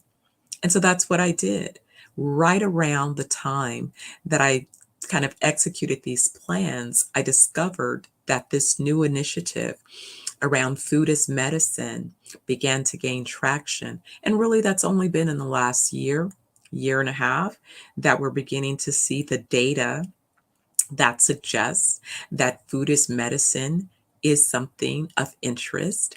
And so what I did is I looked at how then could I create this sustainable opportunity for these organic farmers. I know that I have the tools and the ability to develop them, but then who is that customer? I've recently been studying the success of Jack Ma with his Alibaba, where he created basically a marketplace for small businesses. And so I'm using a similar model to basically create a marketplace for these organic farmers so that they will be able to participate in the global marketplace. Now, typically, an organic farm by nature is a small farm, and that's by design.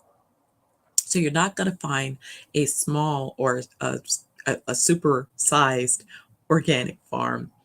What you're going to find is a network, an ecosystem of organic farmers who will be organized with an ability to share their crops, their harvest cycles, and be able to identify their capacity of what it is that they can offer to a marketplace. And although our first focus is to identify B2B, business to business opportunities, we believe that once those business to business opportunities are strong and solid, then we also will look at B2C consumers as well.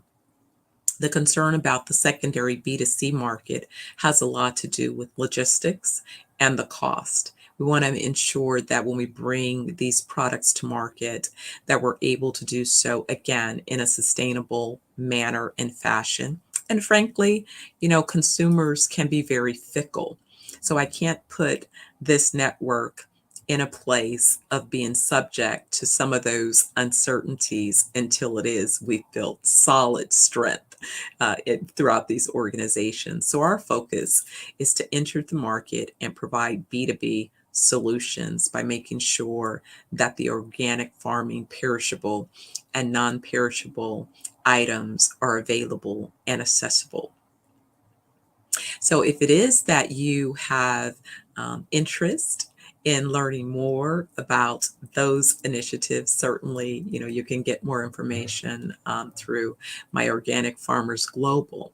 But for those of you that are really thinking about your own social impact initiatives, what I would leave you with in terms of those thoughts is making sure that when you consider not only the structure of your 501c3, thinking about what is the source? What are the sources of resources that you need in order for that organization to be sustainable?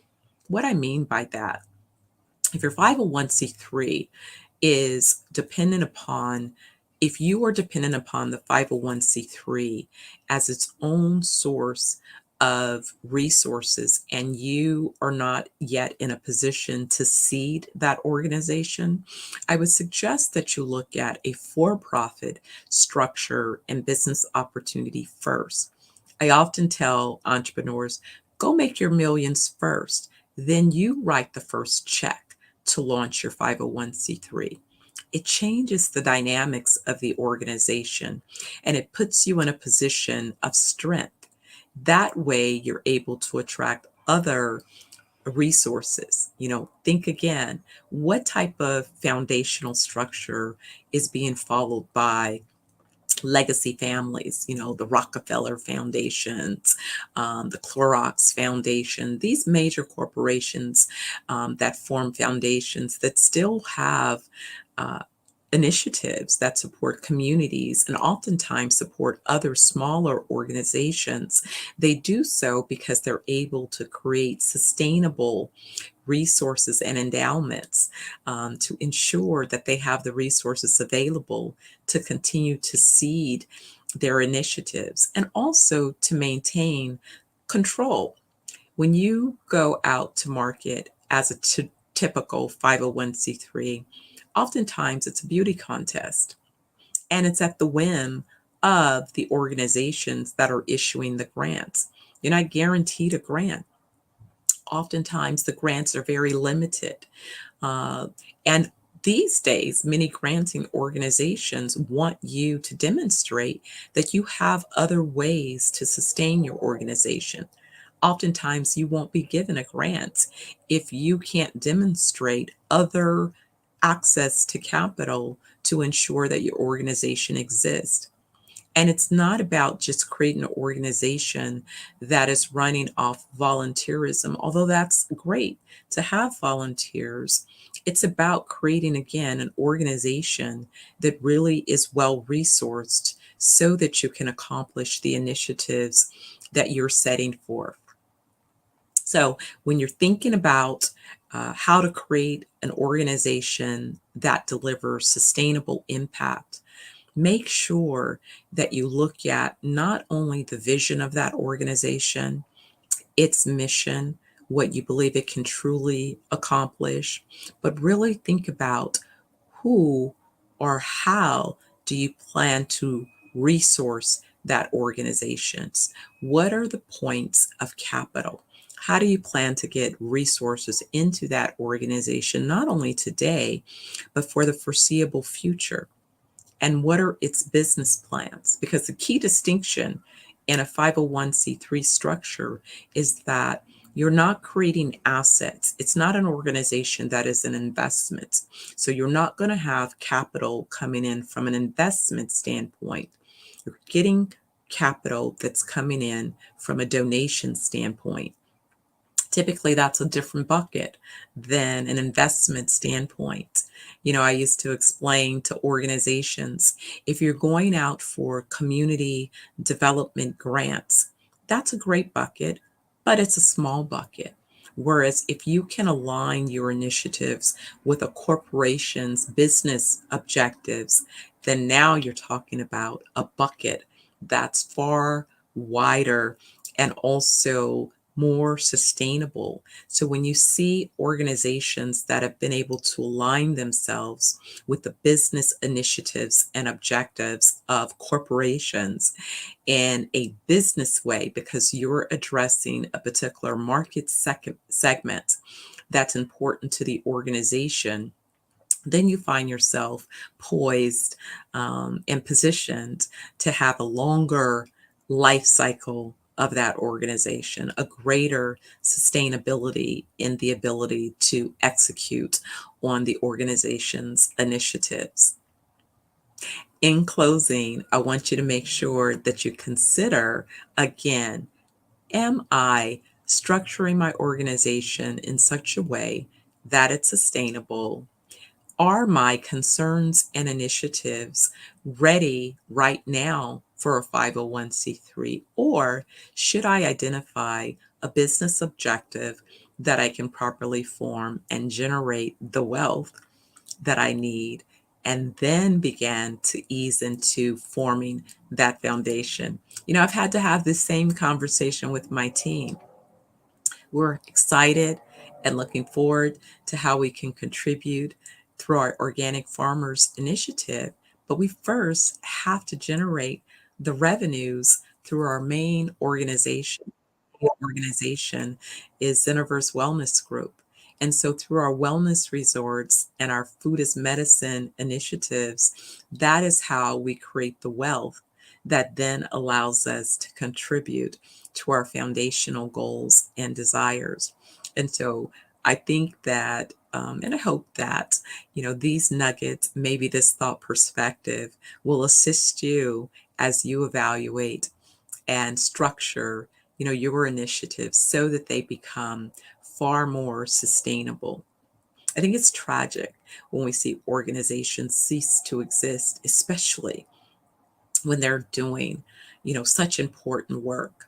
I was with colleagues yesterday and we were talking about the loss of some organizations, and those organizations remained valuable contributors to community. However, they seem to be limited in their growth and kind of stayed led, focused, directed by a singular individual, as opposed to really becoming sustainable organizations with viable succession plans. And those are the things that become key. So again, I want to leave you with a few thoughts.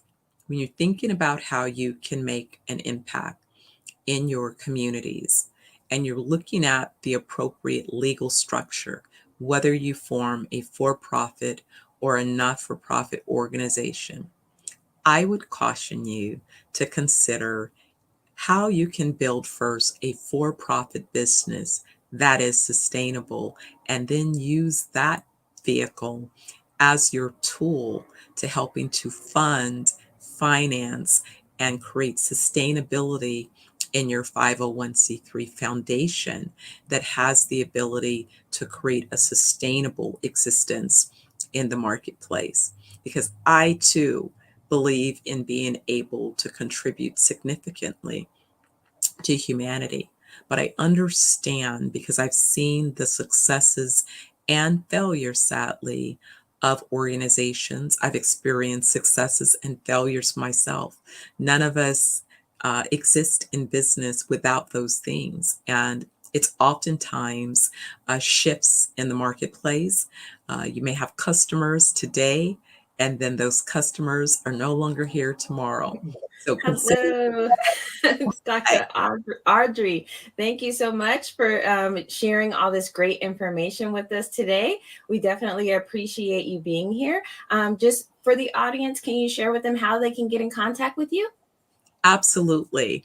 So you can get more information about the Organic Farmers Initiative at www.organicfarmersglobal.com. All right. Thank you so much. Genius is common, and we'll see you on the other side. Thank you.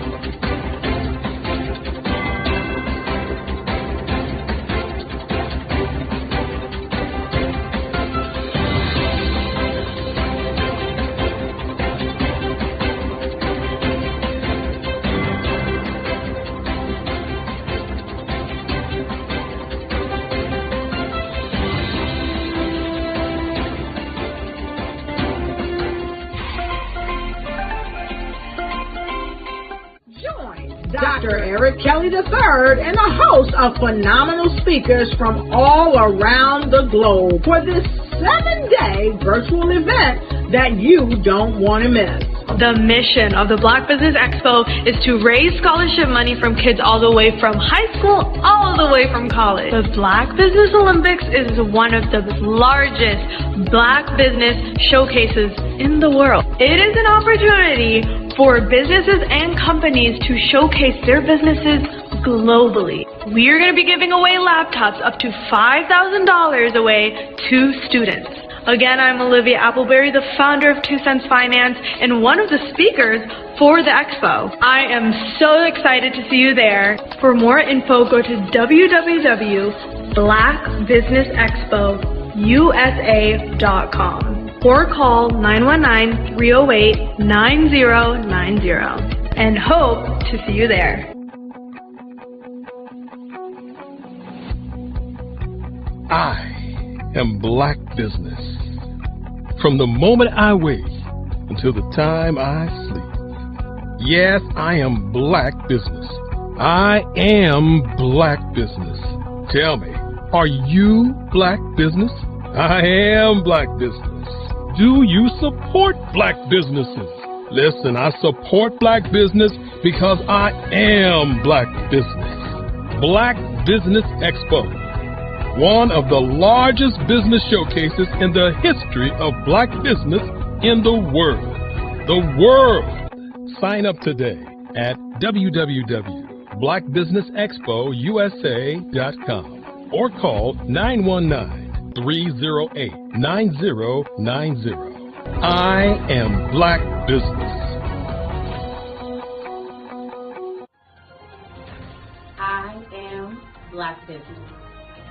From the moment I wake until the time I sleep, I am Black Business. I am Black Business. Are you Black Business? I am Black Business. Do you support Black businesses? I support Black business because I am Black Business. Black Business Expo, one of the largest business showcases in the history of Black America in North Carolina. Join Dr. Eric Kelly III and a host of phenomenal speakers from all around the globe for this 7-day virtual event that you don't want to miss.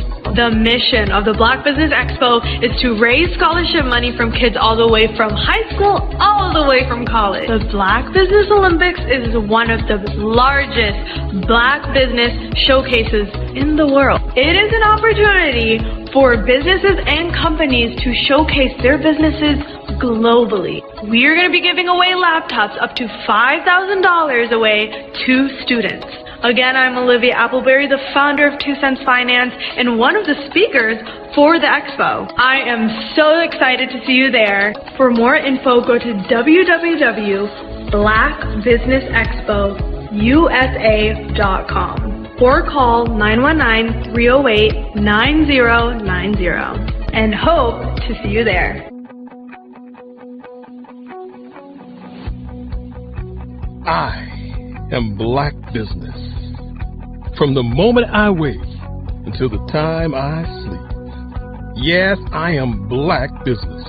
I am Black Business. Tell me, are you Black Business? I am Black Business. Do you support Black businesses? Listen, I support Black business because I am Black Business. Black Business Expo, one of the largest business showcases in the history of Black business in the world.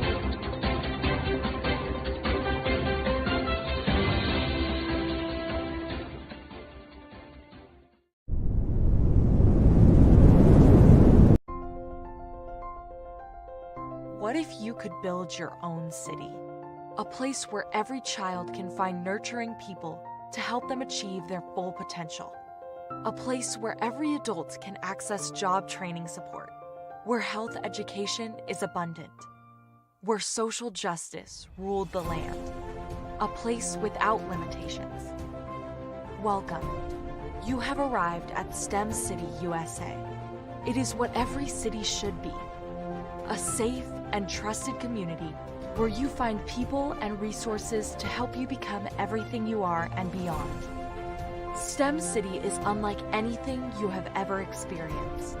It is a digital twin of the world around you, only better. STEM City is about energy and soul renewal. It is more than a digital world. You can almost feel the power of live cultural events, music, and theater. STEM City promises a better future for children with caring mentors and hands-on activities with dedicated tutors to support our youth. STEM City is your passport to a healthy lifestyle with weekly events addressing our community's many issues. STEM City is your financial well-being with helpful information on wealth management, career advancement, job training, and so much more. STEM City is the community you deserve. It is the city where your dreams can come true. STEM City USA, a place in the sky that is accessible to all who reach for the stars.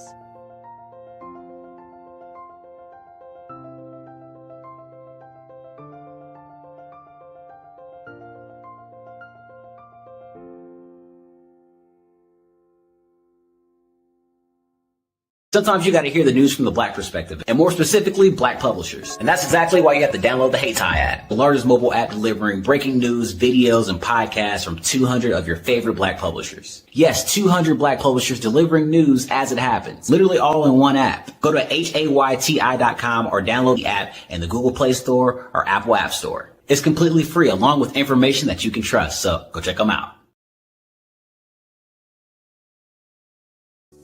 Follow the Brand TV broadcast host, Grant McGaw, as he visits with top executives and entrepreneurs to find out their secrets of success with their personal brand. Follow the Brand TV broadcast host as he focuses on brand development to build better relationships, bring value to your business, relationships, and career. You will enjoy listening to each episode that is tailored to speak to you directly.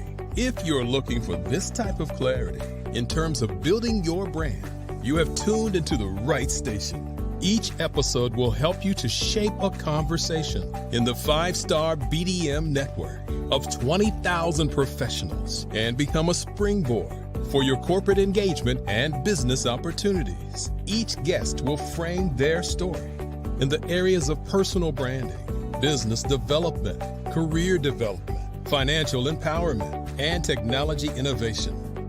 Grant McGaw explains why he is the CEO and owner of his own professional career. Grant is an accomplished business leader and entrepreneur who wants to give back to individuals to grow their personal brand strategy. Tune in as he weaves his story about new possibilities, while to you exceed expectations. If you love storytelling, this show will make for fun.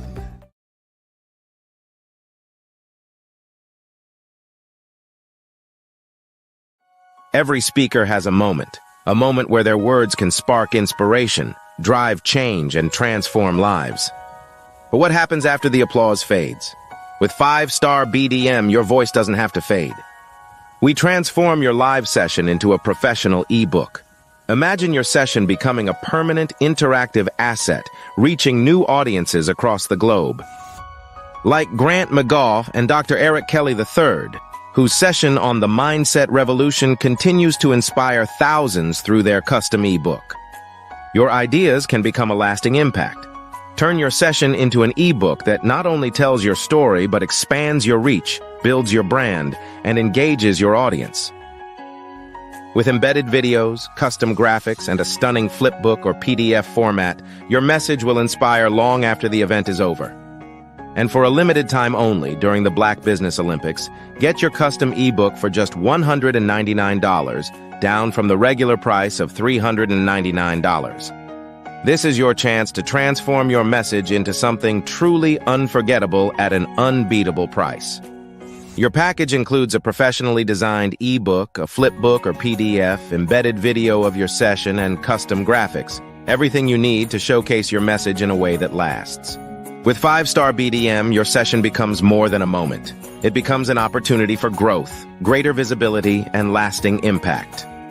See your influence multiply as your message reaches new clients, partnerships, and platforms. Ready to turn your ideas into a global movement? Visit 5starbdm.com to secure your custom ebook today. Your audience is ready to listen. Artist to me is a creative expression of something from nothing. You know, it explodes onto the canvas, or it explodes on in my work. One of the things that I try to do more than anything is I try to just give the lines and the movements and emotions and expressions into what I do. Art really means to me a chance to express how I feel deep down inside. Most of my art begins as a thought that I might have, you know, whether it's sports, whether it's history, whether it's a woman or a man. It pretty much starts as an idea of thought before I get into the actual image of what I'm going to draw. I do a lot of historical pieces. I was a history minor in college, and I love to do history pieces. And a lot of times I'm thinking about history, and then I try to make that history impact you as you look at it. That's one of the reasons I do pictures so large. People ask me, why do I do the pictures so big? And I tell them, I want the piece to impact them as they're looking at it, to kind of dominate them, dominate their space. And most of my pieces I try to do off page. I don't try to do anything that's going to be in those four corners or in a square. And I want your imagination to be a part of the piece that you're looking at.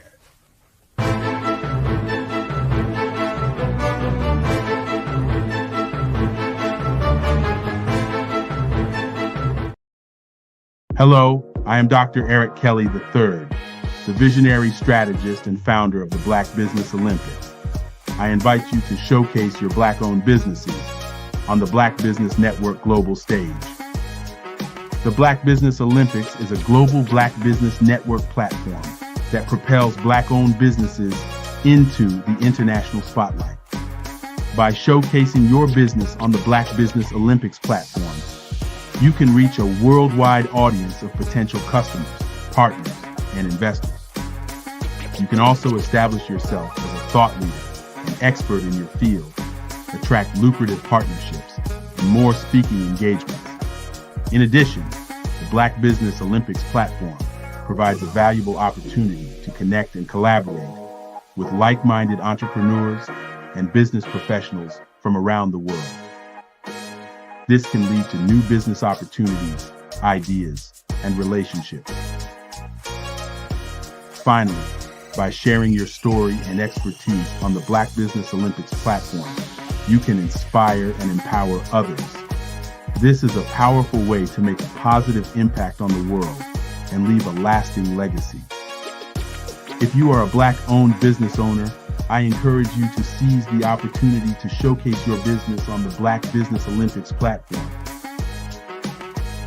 It is a once-in-a-lifetime opportunity to make an indelible mark on the world.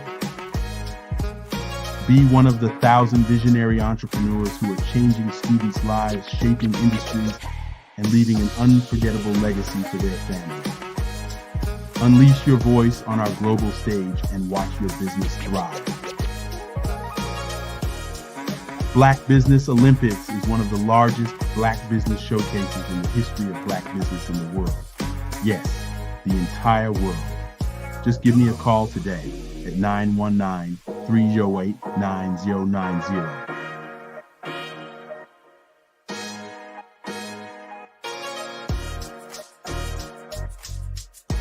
The Black Business Expo's mission is to raise funds for high school seniors going to college or K-12 entrepreneurs. This expo is a fundraiser for students. Please, you may go to www.blackbusinessexpousa.com to donate to the scholarship fund or use the Cash App at $BBXUSA.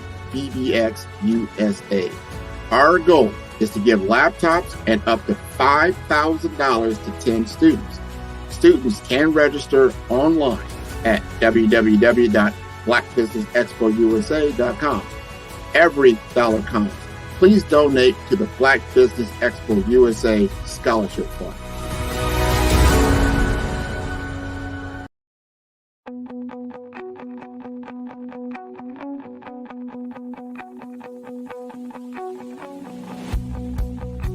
I am Black Business. From the moment I wake until the time I sleep. Yes, I am Black business. I am Black business. Tell me, are you Black business? I am Black business. Do you support Black businesses? Listen, I support Black business because I am Black business. Black Business Expo, one of the largest business showcases in the history of Black business in the world. The world! Sign up today at www.blackbusinessexpousa.com or call 919-308-9090. I am Black business.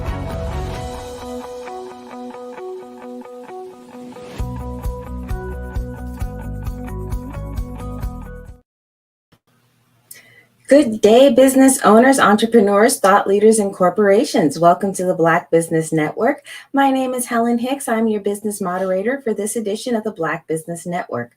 The Black Business Network is a 24-hour business network showcasing Black businesses, business owners, entrepreneurs, and thought leaders worldwide. We have speakers from North Carolina, London, Singapore, Africa, Japan, and cities all over the United States. The Black Business Network is a global community sharing its business knowledge to empower, inspire, and educate businesses about business.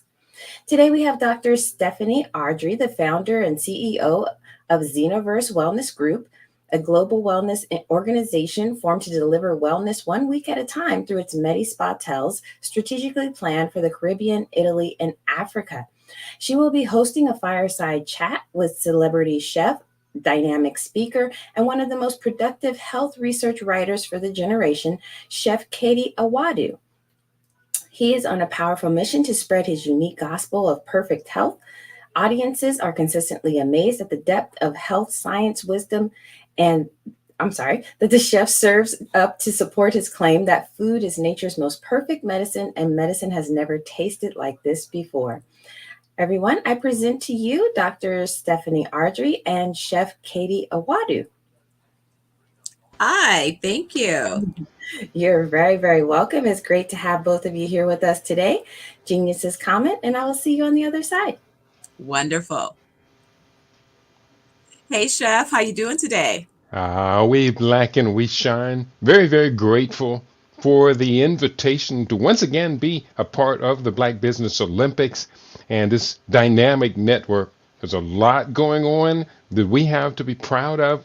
At the same time, you and I know there are a lot of serious corrections that we can do to our habitual lifestyle behaviors to fulfill that beautiful short poem, Health is Wealth. Oh, yes. Well, listen, I'm going to set up our conversation this way. Listen to this, and then we're going to take it away. 2 points. All suffering which afflicts the mind or the body has ignorance for its cause, and all happiness has its basis in clear scientific knowledge. That's part one. I know you have something to say to that. Absolutely. Let's continue a little bit more, and then we're going to have a rich conversation. You guys pay attention. This conversation will be rich. Katie is the best. Next. As a nation, we are approaching a crisis in healthcare. In a country blessed with abundant material wealth, we continue to be burdened with a plague of chronic disease. Medical expenses have become overwhelming, and there seems to be no promise of slowing. The problem seems to be baffling, its solution unsolvable. Half of us will die from hardening of the arteries. Another 25% will end our lives with cancer. Millions more are suffering right now with arthritis, respiratory disease, and alcoholism. In the realm of our mental well-being, the situation seems no brighter. However, there exist societies today that have no doctors, hospitals, or sophisticated technological hardware, in which lifespan of many of their citizens goes beyond 100 years.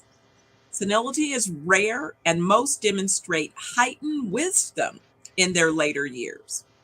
What can we do to make our lives healthier and our enjoyment of life more fulfilling? Holistic health is shown to mean more than physical or mental fitness. It is a state where one understands the purpose of life. The goal of each of us is to realize who we are and why we are here. To reach these answers, we must go on a journey of exploration and seeking. And by the way, these passages that I have shared came from a book called The Practical Guide to Holistic Health. And let me tell you, just before we begin our conversation, this book was actually published in 1979. What say you, my brother? What say you, my brother? Well, it's almost as if you've given the basis for the entire conversation in those two excerpts. That was a goal, man. Yeah, let me get in where I can fit in. And I think the first statement really, the second statement elaborated in great detail on the veracity, the truth of the first statement, is that so much of our biological and mental suffering is due to ignorance.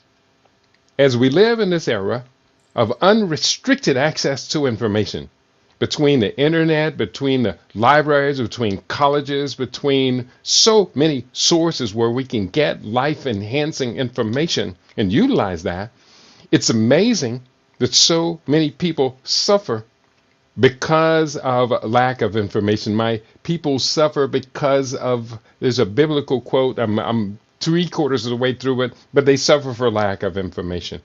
So what I have pledged my life to do is to be one of those primary sources where people can go, if you want to ask a question that enhances one's physical well-being, mental well-being, one's longevity, and our ability to contribute our greatest to a progressive, sustainable society, then I'm one of the people. I want to prepare myself to be able to answer those questions. And so what do I say? I say, yeah, you've opened up a portal, a door to a tremendous level of understanding.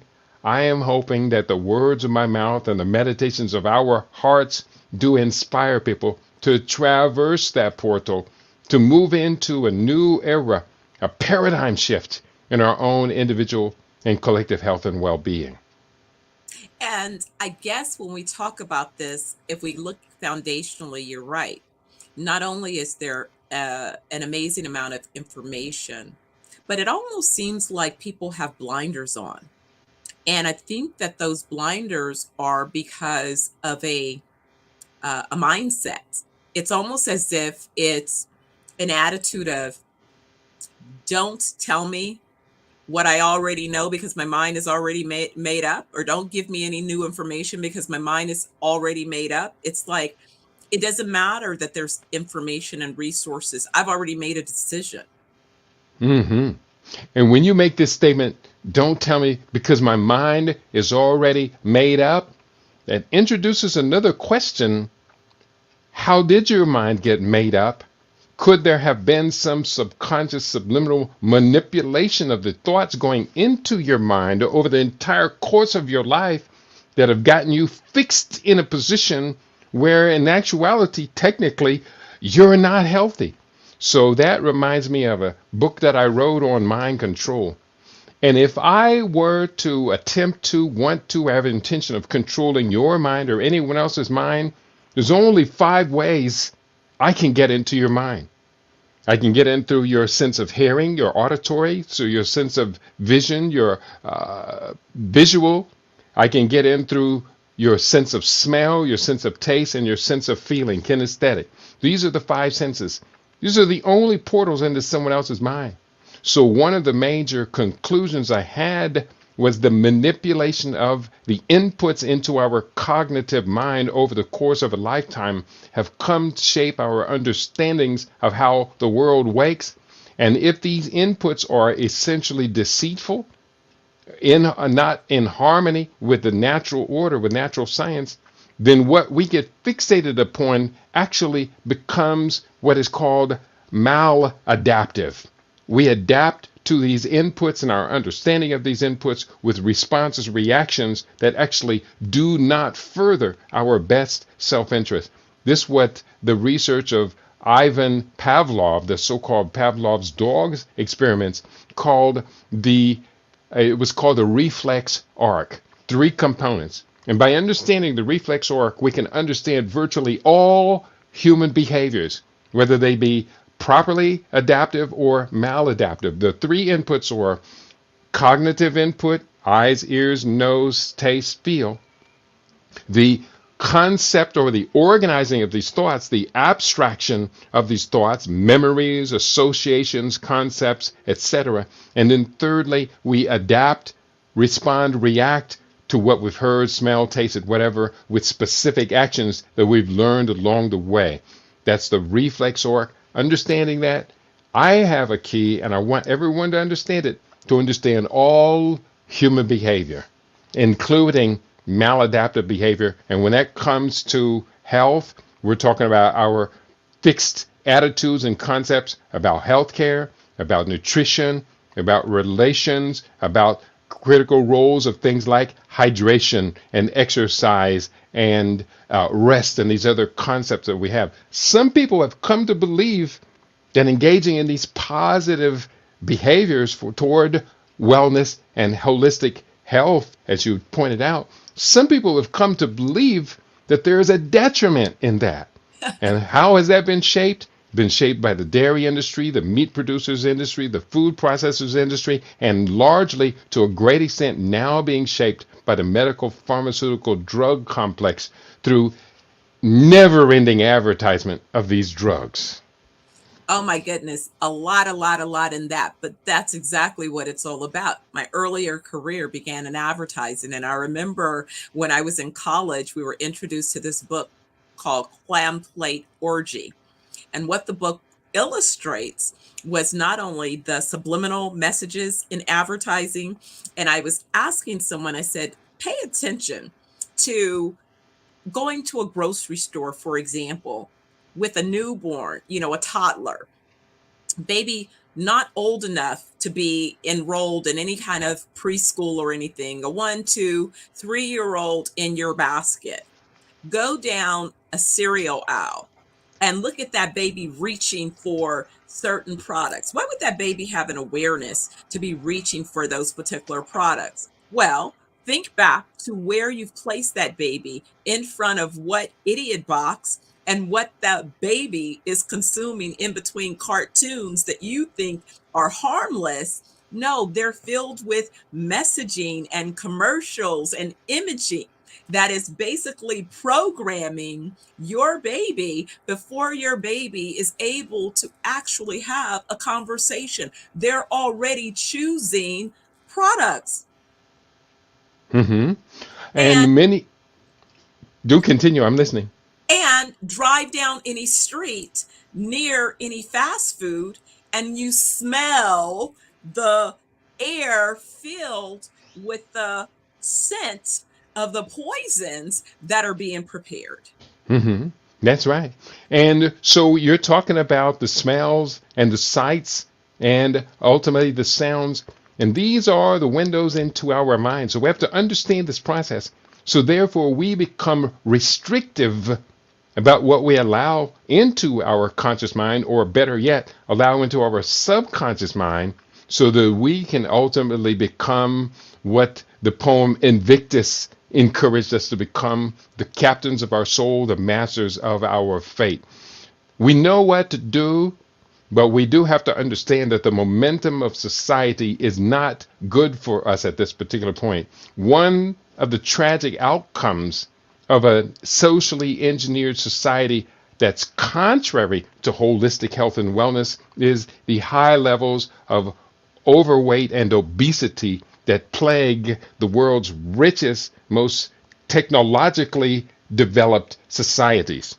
And when we look at United States spends on health and medical research and development, America spends twice as much as the next 11 nations in the OECD, the wealthy group of nations, spend collectively, average them out, America spends twice that much. But in the ranking of those same OECD nations, out of 35 countries, American satisfaction with their health and healthcare system ranks 37 out of 38. So we've gotten to spending a whole lot of money on a system that has delivered a very unhealthy population. And that's quite simply, it is unsustainable. We've got to change or else we may all perish. But people are not. I had a conversation with someone, I think I may have mentioned this before, who told me that they've invested in their health care. And I'm like, what health care? It's sick care. But like the obvious, you walk around during COVID, I had the opportunity to spend a lot of time traveling, which was great. And what I noticed is all the different airports, and more importantly, the planes, how big the passengers are. And in some cases, passengers almost needing 2 seats. Just to fit on a plane, especially if they're in coach, and not first class, right? The size, and almost as people fail to recognize the fact that that is not normal. It's like they created social messaging to say, well, don't talk about me. Don't, fat shame me. And it's like, I'm not fat shaming you. I'm looking at you and wondering why you don't recognize that there's something wrong. I had a comment with someone who said to me something to the effect of, they only cheat every now and again on their consumption of certain things that are not good. And I said, stop telling yourself that story. Don't say that to me anymore. Say that to me with a measurement of your waistline, because I'm looking at your waistline, and your waistline is proving you to be making a false statement. The waistline keeps expanding. So you could not only be consuming these things on occasion. So that brings us back to your initial point. We have this contradiction between people's perception of reality and the actual measurable data-based reality that we can conform to. And I like to use hard science as much as possible to be able to show people. And this idea you talked about, fat shaming and the social stigmatizing of segments of the population that goes on, that is a problem. There's no doubt that is a problem, because everyone is on this planet for a reason, for being, and all of us need to live up to that. But at the same time, we have to look at the hard reality. So in getting beyond this idea of being accused of fat shaming, what I did in one particular report that I put out, I used visual images of one group. I used one sorority group, the Kappas, I believe they are, Alpha, Kappa, Alpha, and excuse me if I'm not really up on this, but I used one group over the course of 5 generations. I collected photos because this was one of the best organized of the black sororities in America.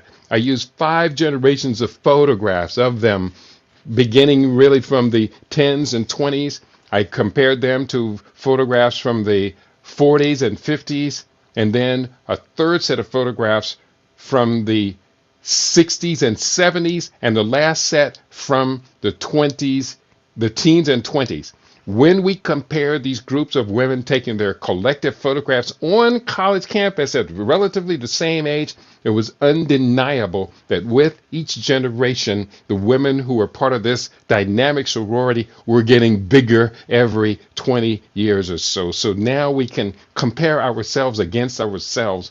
Hopefully, people can accept the reality that this cannot continue in the same direction at the same pace, because in 4 more generations, there may not be any women left, because they will have succumbed to the 33 known diseases and disorders that are associated with overweight and obesity. Oh, and we see that. I mean, we were talking about the early onset dementia for the age group of 30 to 45-year-olds. That's one thing, that part of it. But even just, I was looking at the opportunity in this, what we talk about, the food as medicine space. And I was in an earlier segment discussing the social impact initiative around the organic farmers and saying how I looked to see who customers would be. What I found really interesting is even organizations that seek to provide better alternatives. If you say, let's look at the food, let's provide better food options, they have admitted that they can't even just provide better food alternatives, that the people will not take the better food alternatives without they have to have personal coaches to teach them and hold their hands to be willing to make change. That is how effective the marketing has been done, that it is no longer a conscious choice. I hear people telling themselves as they talk themselves into their same old behaviors. They That's just right. try it. Yeah. And so much of these behaviors now are being shaped, as we alluded earlier, by subliminal programming through mass media and communications. I like using this example because I think it's very illustrative and it's easy for anyone who does this experiment to confirm what I'm saying. We have this new spate, and it's not so new now, it's been existing for over 10 years, of pharmaceutical drug advertisements ubiquitous across all of the media, social media, broadcast media. And there's a formula there. And most people don't recognize the formula. So just to describe it in brief, they come on, they show a person with which the audience is intended to sympathize with, empathize, associate with. And they say, well, I have this problem, and this problem is disrupting their life. It could be weight, it could be diabetes, it could be cardiovascular, could be autoimmune disorders, skin disorders. And then they say, well, we have a solution. So they start to talk about their solution. There comes a part of these articles, because they're mandated by the Food and Drug Administration to give warnings of possible side effects. I know you're very familiar with the process. But what I had discovered over 10 years ago, and I've been telling everyone about it, watch what they do visually when they give you the auditory input of the side effects. So they'll show you, they'll talk about the drug, we have the benefit. Now they're going to give you the warnings, could cause elevated blood pressure, thoughts of suicidal ideation, whatever. But when they start to give you the audio of the dangers of taking this drug, watch the visuals. The visuals immediately turn to puppies running in the grass, butterflies. Very key ingredient that they frequently do is they go, as soon as the warnings start, they go into slow motion. So everything is a distorted perception. Hey, I studied hypnotism. I recognize these techniques is to distract you so that the brain opens up the subconscious mind to try and give some continuity of meaning to all of this. I use this example. You and I are walking through the woods. You're out ahead of me some distance. All of a sudden, this big loud roar you hear. Ah! And what is your immediate reaction? Most people say, I would run away. But that's not the most immediate reaction. The most immediate reaction is our eyes turn to where we perceive the sound came from, because we're looking for a visual confirmation of an auditory input. And when your eyes turn to that area, you see it's so here's over here Chef Kitty acting like a fool, hollering like a bear, or it might be a TV screen or a movie screen showing a bear on the screen, and your eyes immediately confirm this is not a danger, while the audio said distinctively it is a danger. How does this apply to the TV commercials? I tell people, next time you see one of these familiar pharmaceutical advertisements come on television, close your eyes as soon as they start talking about the warnings, and I can guarantee you're not going to take that drug after only listening to the warnings and not listening to them while watching images of butterflies, babies laughing, and puppies running through the grass. Oh, in addition to that, they speed up the audio at the same time, right? So that it almost goes into a whole chanting format as well. You can barely distinguish what's being said. Right? Yeah. They used to do that, but now they just give you just a partial list, and they don't give you, because I've read the manufacturer's warnings on their sites. And they could never fit all of these warnings in one commercial. That would be the entire commercial. So, but yes, you're right. The distortion of the audio, the distortion of the video causes your brain to come confused and try and resolve why are these things distorted. That opens up the subconscious mind, and then the commercial speaks very deeply to your subconscious mind. They got the process down. Oh, by design, by design. You know, I realized very early on in my journey in the advertising world that you really can influence behavior and that people become creatures of habit. And we've heard this over and over again. Once we get the behavior set, then the people will continue to choose the same thing. They will not break their connection to that behavior. They're an autopilot. That's right. Kind of like how we're told about even something as simple as driving. If you drive the same way every single day, every single time, you no longer are paying attention. And that's why there's the highest level of accidents right in your neighborhood. You need to break that yourself from that trance. But oftentimes people won't. I can't believe that people could sit in front of an idiot box. I mean, when I turned it on just to get a certain amount of information, what I find myself, if I'm trying to just get news or just, see what's happening, the stocks in the morning, I turn the audio off. I don't want to hear the commercials. Yeah. Well, you have an active defense system that you have probably perfected over the course of many, many years and pushed it into place to defend your subconscious mind from subliminal assault. Congratulations. We encourage more people to be like that. Yeah, you have to.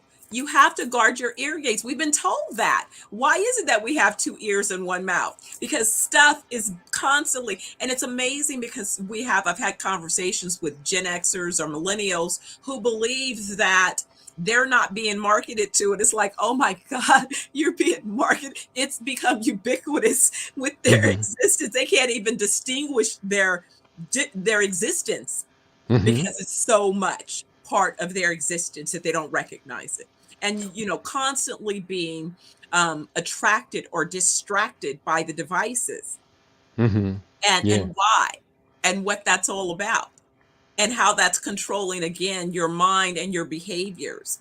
And then all of these other ills that are manifesting, but really making people lose connection to the awareness of their realities. That's right. And you're right. When you use the example of the sororities, I ask people, take out a picture of yourself 20 years ago. You notice any major differences in terms of your aging process along your journey? Are you aging the way that you really intend to age? And did you have a plan for aging the way that you are aging? The reason I like this comparison over the generations is that we essentially see women at the same stage in their life. If they're a college sorority, generally they're going to be in their late teens to mid to late 20s during that time period. And we can see that this is an intergenerational change. When we look at these young women from 1940s, and that would be grandmama's college years, maybe great grandmama's college years, and then compare them to the 2020s, there's distinctively a much larger expansion of our body physiological type. Now, that is not to denigrate people who happen to be on the thicker side of their being, but at the same time, we realize this is getting out of control, and we don't seem to have a plan to make sure that the next generation gets a chance to build on the best of what we've done. See, with these sororities, they will constantly and rightly say, we're building upon the legacy. Well, now this legacy is increasing overweight and obesity, and among all of the ethnic groups and the ethnic subgroups in America, it is unfortunate that Black women have the highest rate of overweight obesity in the United States of most of the highly developed and wealthy nations in the world. I heard Dr. Price, I can't think of his name, Dr. You know who I'm talking about. He's a big hit on the internet. Make the statement that American black women, or Americans in general, are the fattest, sickest, most obese people in history. That's actually not true. I do the scientific research and study. America if we put together various lists, America ranks 10. Most of these other nations with higher rates of obesity would be Pacific Island nations, where it's part of a long cultural acceptance, but at the same time, they have been forced out of their indigenous natural ways of living and eating into more modern styles because of colonization and the use of those populations as consumer dumps for American manufactured food products. Oh, exactly. And a lot of times that's the other part of it is when you think about it, again, your choices. I made someone a little bit upset, again, in talking about a selection of something that I only deal with on occasion. And I said, send me the ingredients. Let's talk about the ingredients. No thought, I had a lady stop me in the grocery store. I was looking at the ingredients of a product, and after I read the ingredients, I put the product back on the shelf, and she says, "Oh, I was about to buy that. Why did you put it back?" And so I pointed out the ingredients, and I said, "It's ingredient number 3. Why don't you Google that?" And it'll take you straight to the CDC website. And that particular ingredient specifically is not intended to be ingested. So why is it being used as the filler? And since it's ingredient number 3, that means that there's a large quantity of it in this particular product. I said, you don't even have to get to 5. Just look at the first 1, 2, 3 ingredients. And when you start seeing at number 3, an ingredient that you cannot pronounce, that you have to look up and find, then that's telling you something. In this case, I looked at the ingredients and it was ingredient number 1, number 2, number 3, all the ingredients. I'm like, forget getting to ingredient number 3. Let's start with ingredient number 1. That's right. And it brings us back to the top of our conversation where we talked about ignorance leading to this catastrophe of health, where science-based evidence and data confirm it. As you say, use a search engine. I don't Google anything because I'm in kind of a war with the Alphabet Corporation. But there's some dynamic search engines out there one can use. My favorite is called Brave. It's a beautiful browser, and they do not sell your data and undermine your privacy.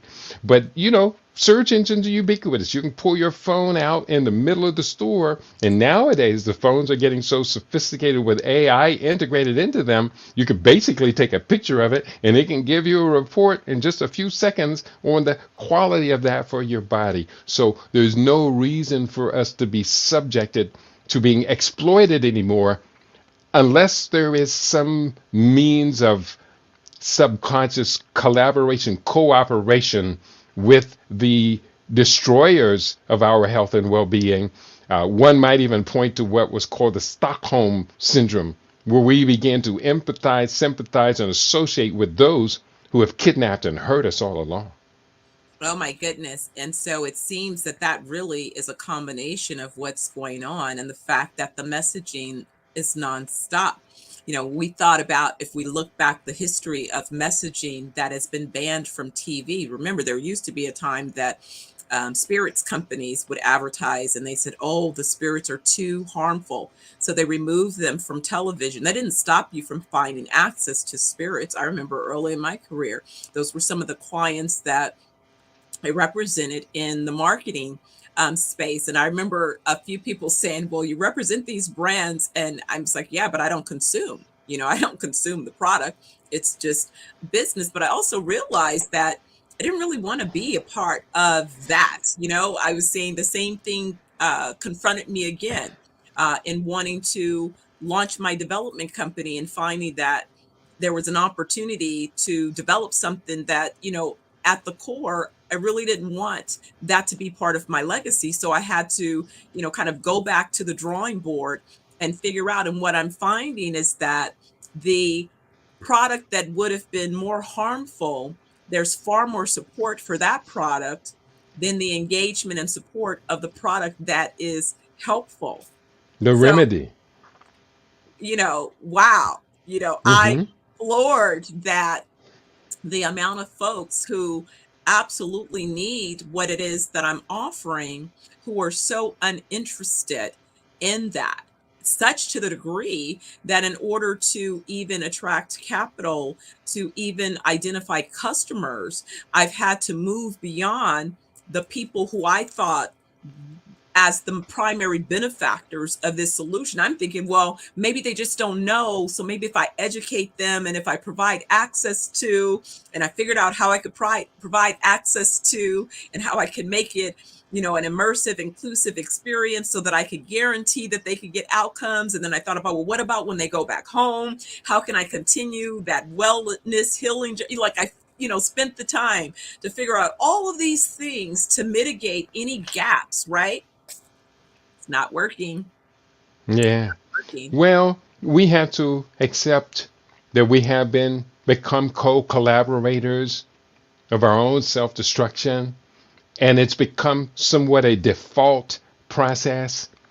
I think that health and wellness, well-being, nutrition, lifestyle is a great place for us to kind of cast down our lot where we are, as Booker T. Washington said, and begin to engage the paradigm shift. It's a wonderful time for a paradigm shift, especially with regarding health and wellness, especially as we recognize two trends. Number one, the trend towards degenerating health and wellness is bringing down our subgroup of the nation and bringing down the nation, while at the same time, the global outlook, the future of health and wellness economy on this planet, as you and I have engaged this conversation multiple times, is brilliant. It's bright. $3 trillion of new annual economic activity opening up in this field of health and wellness. Well, if you know 3.5 years in advance where $3 trillion a year is going to appear in the world, the only question is how much of that $3 trillion will my master plan capture, so that I can empower myself, my family, the children, children's children, our people, and empower the very nation we live in. Oh, absolutely. It's so true. And when we think about this, so often we find ourselves dealing with people who are very much reactionary, as opposed to being able to recognize that data. And it's like, why? Someone, I saw this post on social media the other day. It was really like a slap in the face, but the truth. And you and I can talk about this as we lead into, the holiday season where families, but here's what the post said to the effect. If America was to offer reparations to Black Americans, Gucci and all the Gucci and Mercedes and everybody else would become the major benefactors, because that would be the first thing that our people have been conditioned to do, is go and give their money to all of these other brands rather than investing dollars in their own communities. And you're talking about luxury consumerism. Luxury consumerism. It'd be suddenly like, I've got a windfall, so let me go and repurpose, which somebody said, well, yeah, that's exactly, there's nothing to lose with giving reparations, because most of it is going to come back, in 24, 48, give it 72 hours and you'd have it all right back. Based upon the verifiable fact that at current, we're talking about Black people in America who would be the recipients of this compensation for stolen labor and other grievances that have to be repaired. They, at this group, particular point right now, 3.06 million Black-owned businesses in the United States collectively produce only about $200 to maybe $213 billion of goods and services, while the group of African Americans spends $1.8 trillion annually in consumerism. So just compute those numbers. That means for every $9 we spend in consumerism, our businesses produce $1 of products and services. So that guarantees your money goes out just as fast as it comes in because you haven't created the capture devices for your own consumption. Oh, and even take that further, again, when we're talking about wellness and truly investing in your wellness, right? Mm-hmm. Folks are like, no, no, no, no, no. It's Thanksgiving time. It's Christmas time. I can't make any decisions about my wellness. I need to take care of all of these other things. And so I said, I remember when I was a young entrepreneur and I wanted to provide solutions to smaller businesses because I'd had the pleasure of working with Fortune 500 companies. So I'd really learned from category leaders how to exist in business as a category leader. So I wanted to take and share that information. And I remember people saying, no, no, no, no, no, we don't pay for that. We don't pay for advice. We don't pay for that. And I said, wow, how sad. You won't pay me now, but by the time you decide that you want to engage with me, it'll cost you more. Be on your way out. And as I said to someone else about their wellness, I said, oh, okay, I remember. You're going to call me up when you have 1 foot on a banana peel and 1 foot in your grave. Then you want me to deliver a miracle. Well, it's a little bit too late then. That's right. That's right. It's never too late as long as you wake up and inhale and exhale. We can engage those processes. I often talk about the 7 principles of optimal health. Begins with the breath, with hydration, nutrition, rest, exercise, detoxification, and the mind-body-spirit matrix. And it's never too late to engage 1, 2, 3, or all 7 of those processes and buy ourselves time. But the reality is, it's what the reality is. And the statistical data is very pessimistic when you take it all to heart. Just one example of which. The oldest records of cancer we see appearing on the planet come from the Nile Valley civilization, where we have Imhotep at the beginning of this whole expanses of the dynastic periods, and we have the definitions of cancer already showing up. When the scientists go back and examine what remains and relics they can for determining the rate of cancer in ancient Egypt society, it was 2 out of every 400. 1/4. It was 2 out of every 400. 1/4 of 1% was the prevalence of cancer in that society. 1/4 of 1%. Fast forward to 1900 in the United States, after the Industrial Revolution, the ratio of cancer is 1 out of 24. 1 century later, in the year 2000, the incidence of cancer is 1 out of every 6. In 2018, it reached 1 out of every 3. As of today, it has crossed 2 out of every 4. 41% of Americans are expected to be diagnosed with cancer in their lifetime. We understand then that cancer is a modern disease and is caused by environmental factors that have been changed that are essentially epigenetic. They're altering the DNA and the functioning of the DNA. And I can also conclude from that if I know all of this, if I know that Nobel Prize winning Otto Warburg won his Nobel Prize in 1931 for defining what caused cancer, then that realize that the societal institutions that are supposed to be protecting us from cancer are either dysfunctional or they are essentially a fraud. I say they are both. Yes, they are definitely both. But think about it. It's about the devices.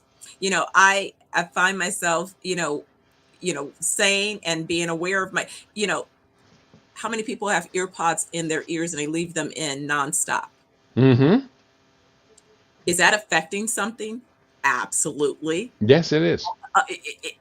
All the time. Mm-hmm. Nonstop. It's like, hello, they have their phone in their pocket, on their chest. And it's like, hello, are you paying attention to the things that you're doing? I started storing my phone outside of my room. Sleep in the same room with that phone. Mm-hmm. Yes, we use device. Yes, I realize we're using all of these things, but being consciously aware of how can I mitigate some of the use. But then where are the 5G and the other devices being installed. You look at, all during COVID, what were they doing? Adding cameras, adding 5G connection points so that they could accelerate. And you notice, if you look historically, all of those different increases of use of different types of technology, also the side effect were people becoming ill who were around those particular locations. When I go around power centers and I think, wow, the people that live right around, why would I want to live around? Or people, we were talking about homes being built right adjacent to the freeway. Think of all of those toxins that you're breathing in right next to the freeway all day, all night. And people just seem to be unaware of these environmental hazards and the contributions to the toxins that their bodies are now consuming and taking in. Someone asked me about, well, what happens at your wellness resort? And I said, yeah, you could bring your device, but trust me, you're really not going to be engaged with it. There's no televisions in your room by design. There are boxes to store your devices in by design, so that you disconnect. And what you begin to experience is a clarity in thought. That's right. Clarity in existence. And so if we take you from as many of these toxins, people used to say, oh, well, just why don't you do it? I cannot control enough of the environmental factors to help shift the toxins that you've consumed out of your system enough without taking you to a place that is devoid of those types of toxins to the degree you control. That's right. You reminded me during that tirade, you reminded me of the essence of one of the great scientists of the 20th century, Dr. George Washington Carver. And we do know from a record of his achievements, accomplishments, innovations, he was indeed one of the great scientists of the century, if not of this nation's history. But he had a practice that he engaged in every day. He said, in the mornings, I would go for a walk through the forest or through the woods, and I would listen to the voice of God speaking to me from the plants. And that is exactly what you just described. We need to reconnect with our great mother, Mother Nature, Mother Earth, because in that essence, our symbiosis with the elements of Mother Earth and of nature, the voice of God speaks to all of us and can instruct and guide us to do the right thing. I don't want to offend anyone, but for me, the opposite of the natural voice of God speaking through the plants and through nature and through water, the opposite of that is going to an edifice once a week for an hour or an hour or two and having someone on the podium stamp and holler and pound on the book and try and drill into us religious traditions that were inherited from the very same people who stole the essence of our humanity through the process of enslavement.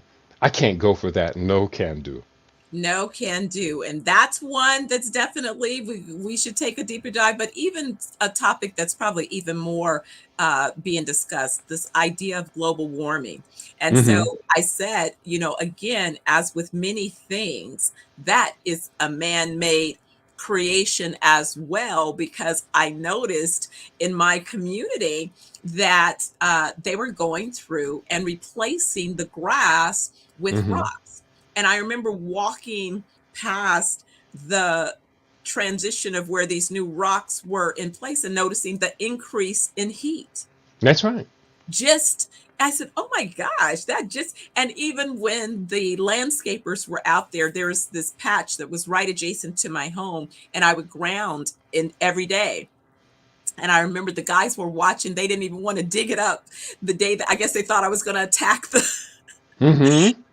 while they were out there, because I was, grounding. And I think they kind of felt bad, but they didn't have a consciousness and they didn't have any control over their requirement to remove the grass. And it's like,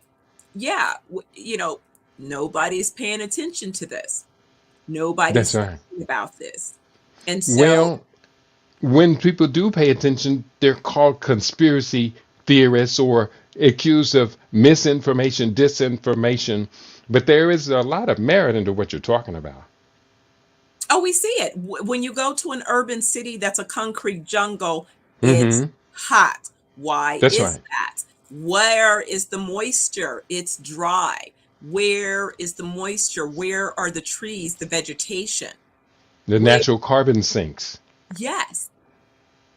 Yeah. Usually, and just as I was saying in the example of these homes in places, environments, usually there would be a hedge of forestry between a freeway, for example, and a residential community. Mm-hmm. In Now there's just a solid brick wall. In higher price communities, you don't see that. You didn't have that. Where do they run the transit? In lower economic communities for a reason, because you want to be secure and have a hedge of forestry protect you from all of the toxins that vehicles and all of these things create immediately adjacent to where you're living and breathing and eating. That's right. Well, we're here to point out alternatives that people can employ. And I want to make sure we just livicate enough time to let the people know about the things that they can do. I often talk about the 7 principles of optimal health. Learn how to use the breath as a positive, life-affirming tool. Learn how hydration, water is life. 3 simple words, water is life. At death, most people begin a dehydration process. In fact, I've proven this when I've gone to see people who were said to be at their deathbed. Just the whole time I'm there, this was with my grandfather was the case. He was dehydrated, terribly dehydrated and suffering in terrible pain. So the entire time I'm there, I'm first giving him water as much as I can. And then the best I could find was these like insured products. The only thing I could find without making a trip to go buy the supplies I needed. Get this into him so he can have some protein with the hydration. Hydration. Nutrition is critical. Our whole conversation could just be on nutrition. Exercise, rest, detoxify the body. You had mentioned earlier this high level. Thank you, Dr. Ardrey and Chef Awadu, for sharing your expertise on the show. Thank you so much. Can you share with the audience how they can contact each of you? Yes. Oh, quickly, and then Doc, you can wrap it up. Go ahead. Do check me out, Keidi, KEIDI.biz.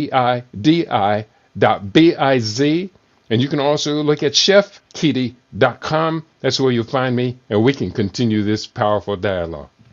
Absolutely. And for me, it's Zenoverse, ZENOVRSE, wellnessgroup.com, and Organic Farmers Global at ORGANICFARMERSGLOBAL.com.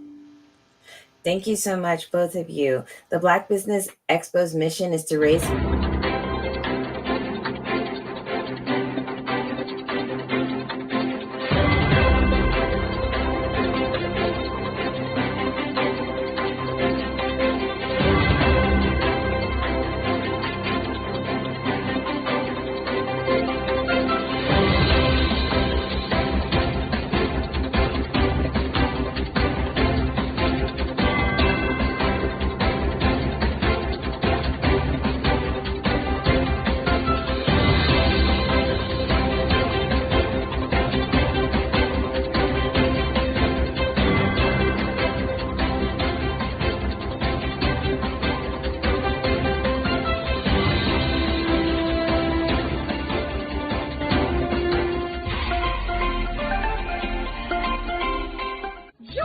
Dr. Eric Kelly III and a host of phenomenal speakers from all around the globe for this 7-day virtual event that you don't want to miss.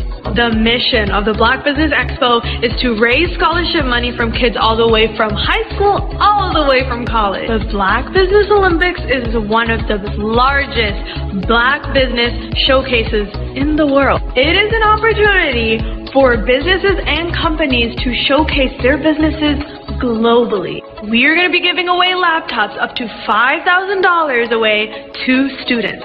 Again, I'm Olivia Appleberry, the founder of 2 Cents Finance and one of the speakers for the expo. I am so excited to see you there. For more info, go to www.blackbusinessexpousa.com or call 919-308-9090 and hope to see you there.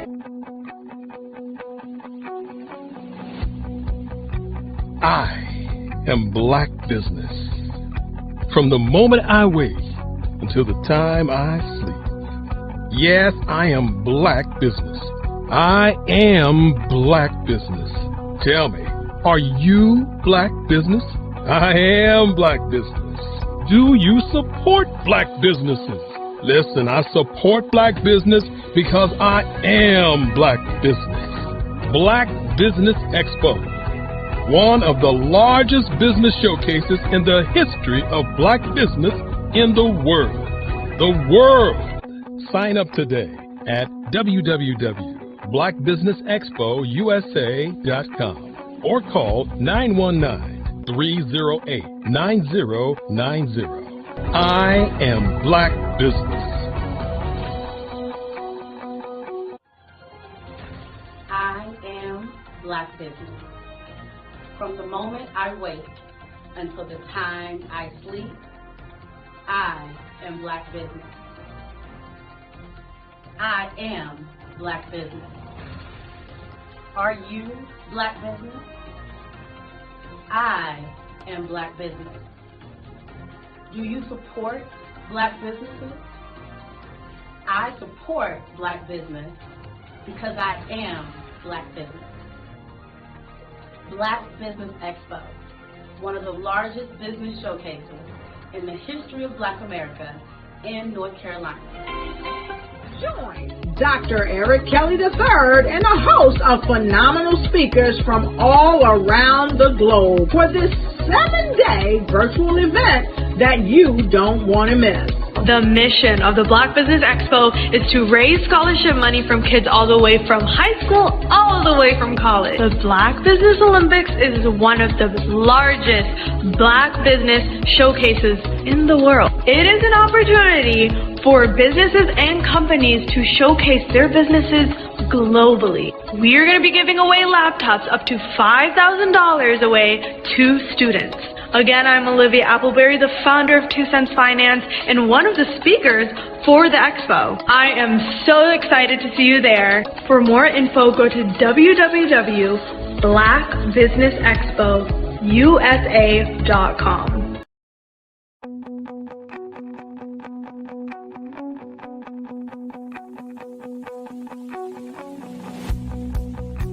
I am Black Business. From the moment I wake until the time I sleep. Yes, I am Black Business. I am Black Business. Tell me, are you Black Business? I am Black Business. Do you support Black businesses? Listen, I support Black business because I am Black Business.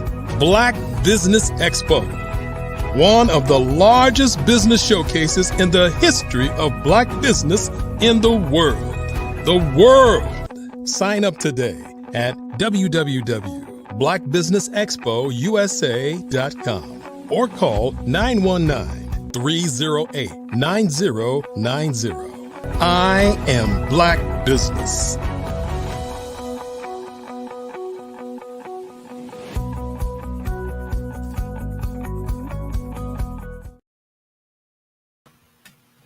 Good day, business owners, entrepreneurs, thought leaders, and corporations. Welcome to the Black Business Network. My name is Helen Hicks. I'm your business moderator for this edition of the Black Business Network.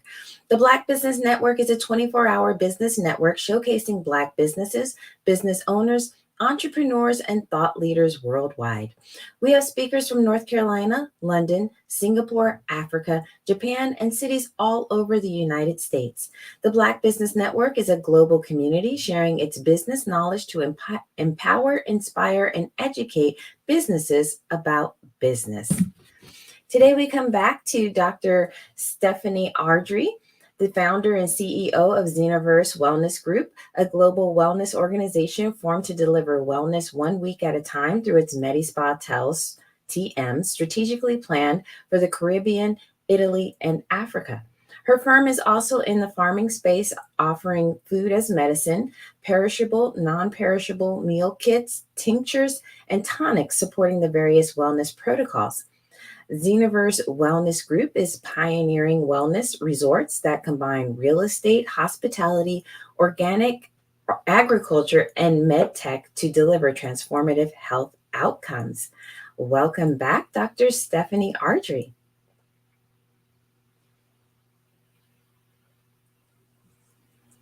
Hi, thank you. Very welcome. So glad that you're here and sharing all this great information with us today. So why don't we get started? I have a two-part question for you. What inspired you to create Xenoverse Wellness Group, and how did your vision for wellness resorts take shape? Very great questions. Thank you so much. Well, what inspired me to launch Xenoverse when I did is I'd actually started working on a business plan. I'm a real estate developer by profession. And before that, I'd been the CEO of an advertising and marketing communications agency where I was advising mayors of cities on economic development initiatives. And what I noticed was after providing those recommendations, that those plans became the foundation for real estate developers to then come in and execute their various plans. And I was a little bit trying to figure out, well, how are they making money off of my intellectual, IP? So that was kind of part of the formation. And really, as a real estate developer, you tend to enter the space where you have a specialty. Mine was a mixed use developer. And what I noticed when the financial markets collapsed between 2008 and 2010, it was around the asset class of residential, of housing.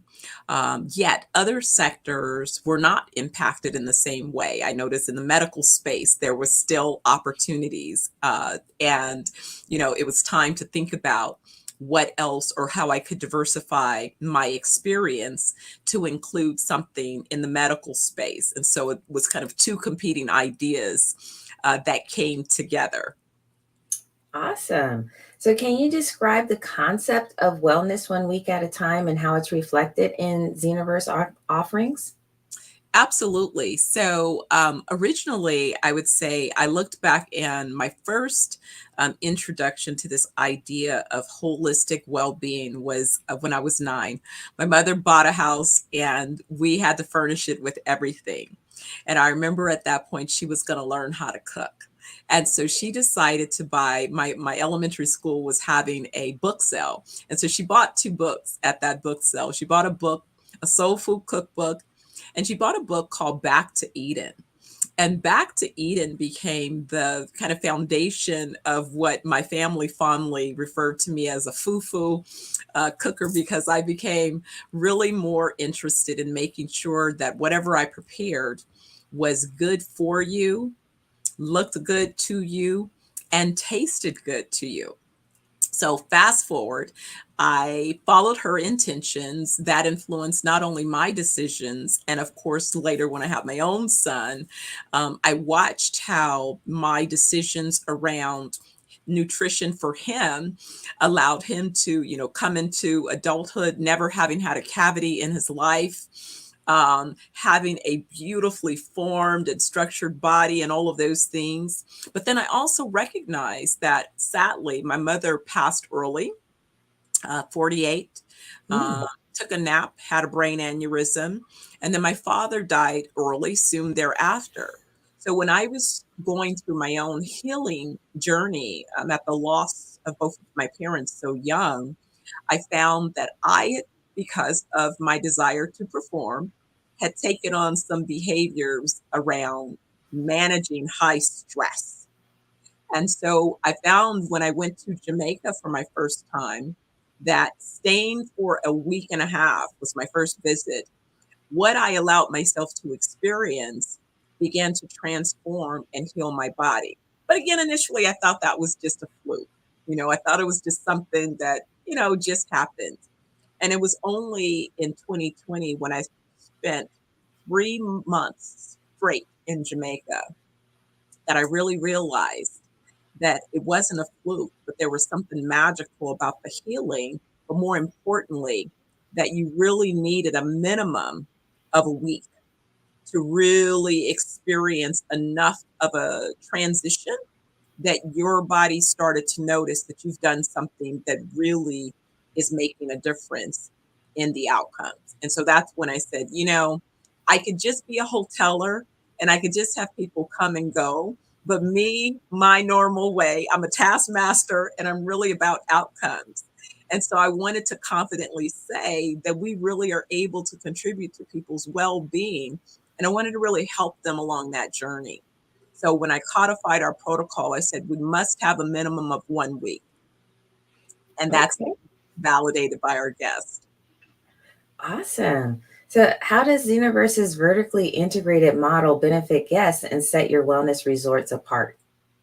Absolutely. So our free phase one, again, I'm a ground up real estate developer, and normally I would start, with raw land and build ground up.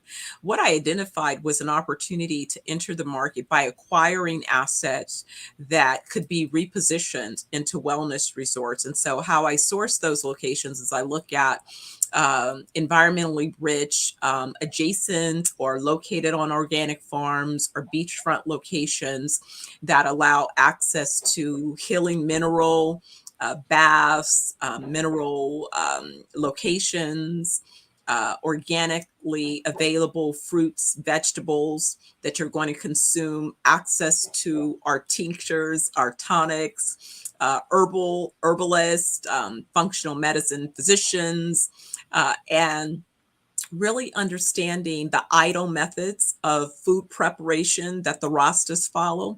So I basically incorporated all of those different elements as well as non-invasive med technologies that help to accelerate your natural reproduction, for example, of cells. A lot of people have talked about of late about, stem cell and all of these different things, and that's fine. For me, my goal was to create a path of non-invasive treatment protocols where I didn't have to risk you taking in something or being, infused with something foreign, because I have a certain, belief and data around foreign substances and the potential for things to, create other side effects that I didn't really want to explore in our environments. So we focus on non-invasive treatment protocols. And using food as medicine and really understanding various herbal remedies. And again, we don't use a one size fits all approach. We're able to customize our approach by understanding what's happening in your body. And we can do that through non-invasive methods to help you understand how your organs are performing. And in fact, for me, that's what we did. I had this assessment.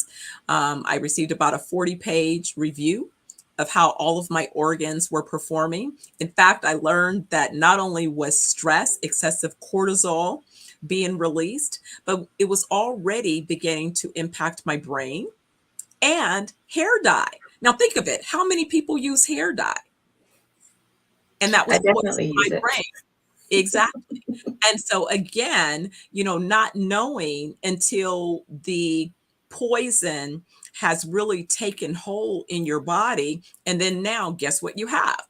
A cancer prognosis. Why? Because of all the toxins that you've been consuming. It was that same awareness that caused me to now I'm thinking almost maybe a decade ago, stop using deodorant, over-the-counter deodorants, stop using perfumes. I had a lot of I don't use and consume those things and allow them, on my body, because I know that they go into your system.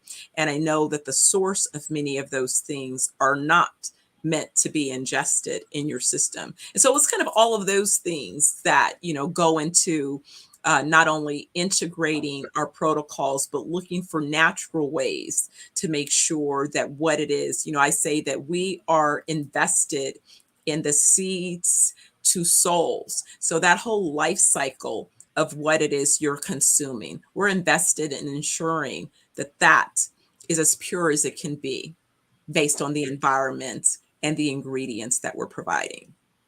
Okay. So can you elaborate a little bit more on just how the organic agriculture and medtech are integrated into the resort experience?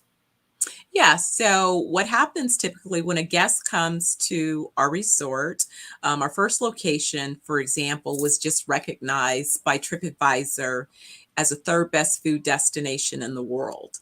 And that's from years of offering a farm to table dinner experience, a 6-course meal and dining experience. What we decided to do was in embarking upon this location because of its organic farm element, adding our wellness on top of that experience. And so what that allows is all of your meals, you're eating from an organic farming environment, number one. If you're experiencing a tea to detox your body, well, it came from the farm. When you are in the spa, most people, when you travel, you may have a spa massage one day. We've created an all-inclusive experience where you're going to have 5 days of spa treatments. Every day you're going to the spa and you're going to have spa treatments. And in that spa, you're having your, traditional massage therapies, but we also use a technology called Camera. And so you're going to have your Camera treatment as well. And again, these are adapted to your particular needs. So we know that by the time you leave our resort, we've shifted several things. We've detoxed your body. We've started to have your body respond to phytonutrient good food. Again, we wouldn't be the third best food destination in the world if the food is not good. People coming from all over the world. So the food is great.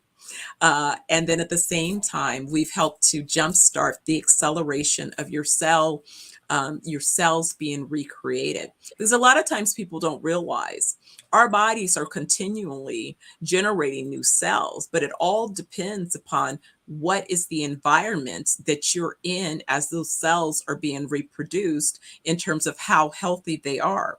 If you're in a stressful, toxic mindset, then sadly, your cells are too being regenerated, but they're sick cells. If you're in a wellness environment, your cells will begin to be regenerated, but they're healthy cells. And so what we want to do is speed up the production of healthy cells by jumpstarting your body along that path. And again, so far, what the feedback is, in fact, one of our most recent couples left, the husband said, listen, if I could just tell people what to do, please don't try to stay less than a week. And in fact, you really want to be here 2 weeks. Don't cheat yourself. Don't cheat yourself. You'll be mad. You'll be mad because you'll notice the difference. And typically, again, guests within 24 to 48 hours. In fact, I had one person who was the fastest. Literally, she landed and she was just on her way to the resort. It was like, oh my God, I'm already rebooking my return. In fact, I'm figuring out how can we afford to buy. Another lady called her husband after 48 hours. Honey, we really need to explore retirement. How can we get a retirement home wherever Dr. Steph is building? We want to be able to be adjacent to her resorts, and she needs to create, timeshare or whatever experience, share fractional ownership opportunities. But we need to definitely follow and be a part of this because this is going to contribute to our longevity. Great. So I know you shared some of the specific outcomes, but could you just reiterate some of those specific outcomes that guests will achieve being in the Xenoverse? Sure. Well, it depends again on where a person is. We like to say that we speak to a few different populations. Our segments are typically specific of who's consuming in this space. What we've noticed is that right now, for example, Jamaica is teeing up for peak season. Peak season begins through December and runs through March. That's when really the European market takes over. And if you understand European markets, families there are very much invested in their wellness and well-being. In fact, the sector, the global market, represents over a $5.2 trillion market right now. So when I hear people say to me, well, I don't know what this is, and it's like, I know you don't, because you're really not a consumer, and it's no problem. I am basically introducing an opportunity that you normally wouldn't elect. And I don't mean it in a mean way. I mean it in a factual way. I can look at you and tell that you're sick, as we have been saying lately, sick AF, and you don't even know it. In the next 3 to 5, you might not even get to 10 years before it begins to manifest what I already see. It's just your lifestyle choices and behavior, and it's decisions that are informing that particular behavior. But what we see, we've had Alzheimer's patients, early dementia patients, and basically that's type 3 diabetes, sugar on the brain. So when someone is detoxed from the sugar, it begins to change their cravings for sugar. If you try to detox yourself and you don't understand the time necessary, I was with a group yesterday and we were talking about detox, and someone said, well, I couldn't go past 24 hours. And it's like, well, then you really haven't gotten to the benefits of the detox. And so for you to then say that it didn't work, of course it didn't work, because you didn't work. You didn't work long enough to begin those benefits. And so many of the different protocols I have tried myself. And I would say that what I realized when I really decided that this was going to be a go, I had an opportunity. I was over in London and I did a detox. And I remember this one was a reasonably aggressive detox. But what it did was it cleansed everything from the pituitary glands down. And it got all of the mucus and all of the things that I didn't even realize was in my system. And again, what I'm saying is sometimes you don't realize you're creating the environment, the toxic environment in your body that is attracting certain parasites. And you will not realize it until it manifests into illness, dis-ease. We're saying, let's be proactive and preventative. Why wait till you have disease? Detox before getting to disease. And so I've continued a practice of different detoxes with that in mind. I remember that one was really beneficial.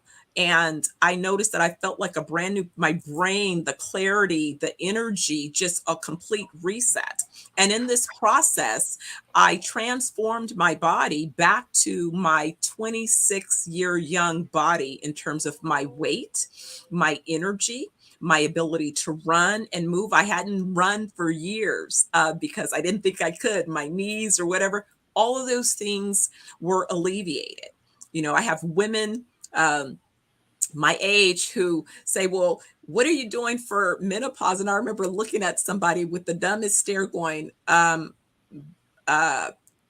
don't know. When is it supposed to begin? And they're like, well, you should be familiar. I'm like, well, then I'm not having any experiences. So it's clearly my lifestyle choices, because I don't know. None of the things that you say are the signs of, you know, I'm not having those experiences. And so I'm grateful for that, but I know it has a lot to do with the decisions that I've made about my nutrition. But not only that, it's about feeding my mind, body, and soul. And that's really what we look at, is a holistic approach. So we begin with your gut health.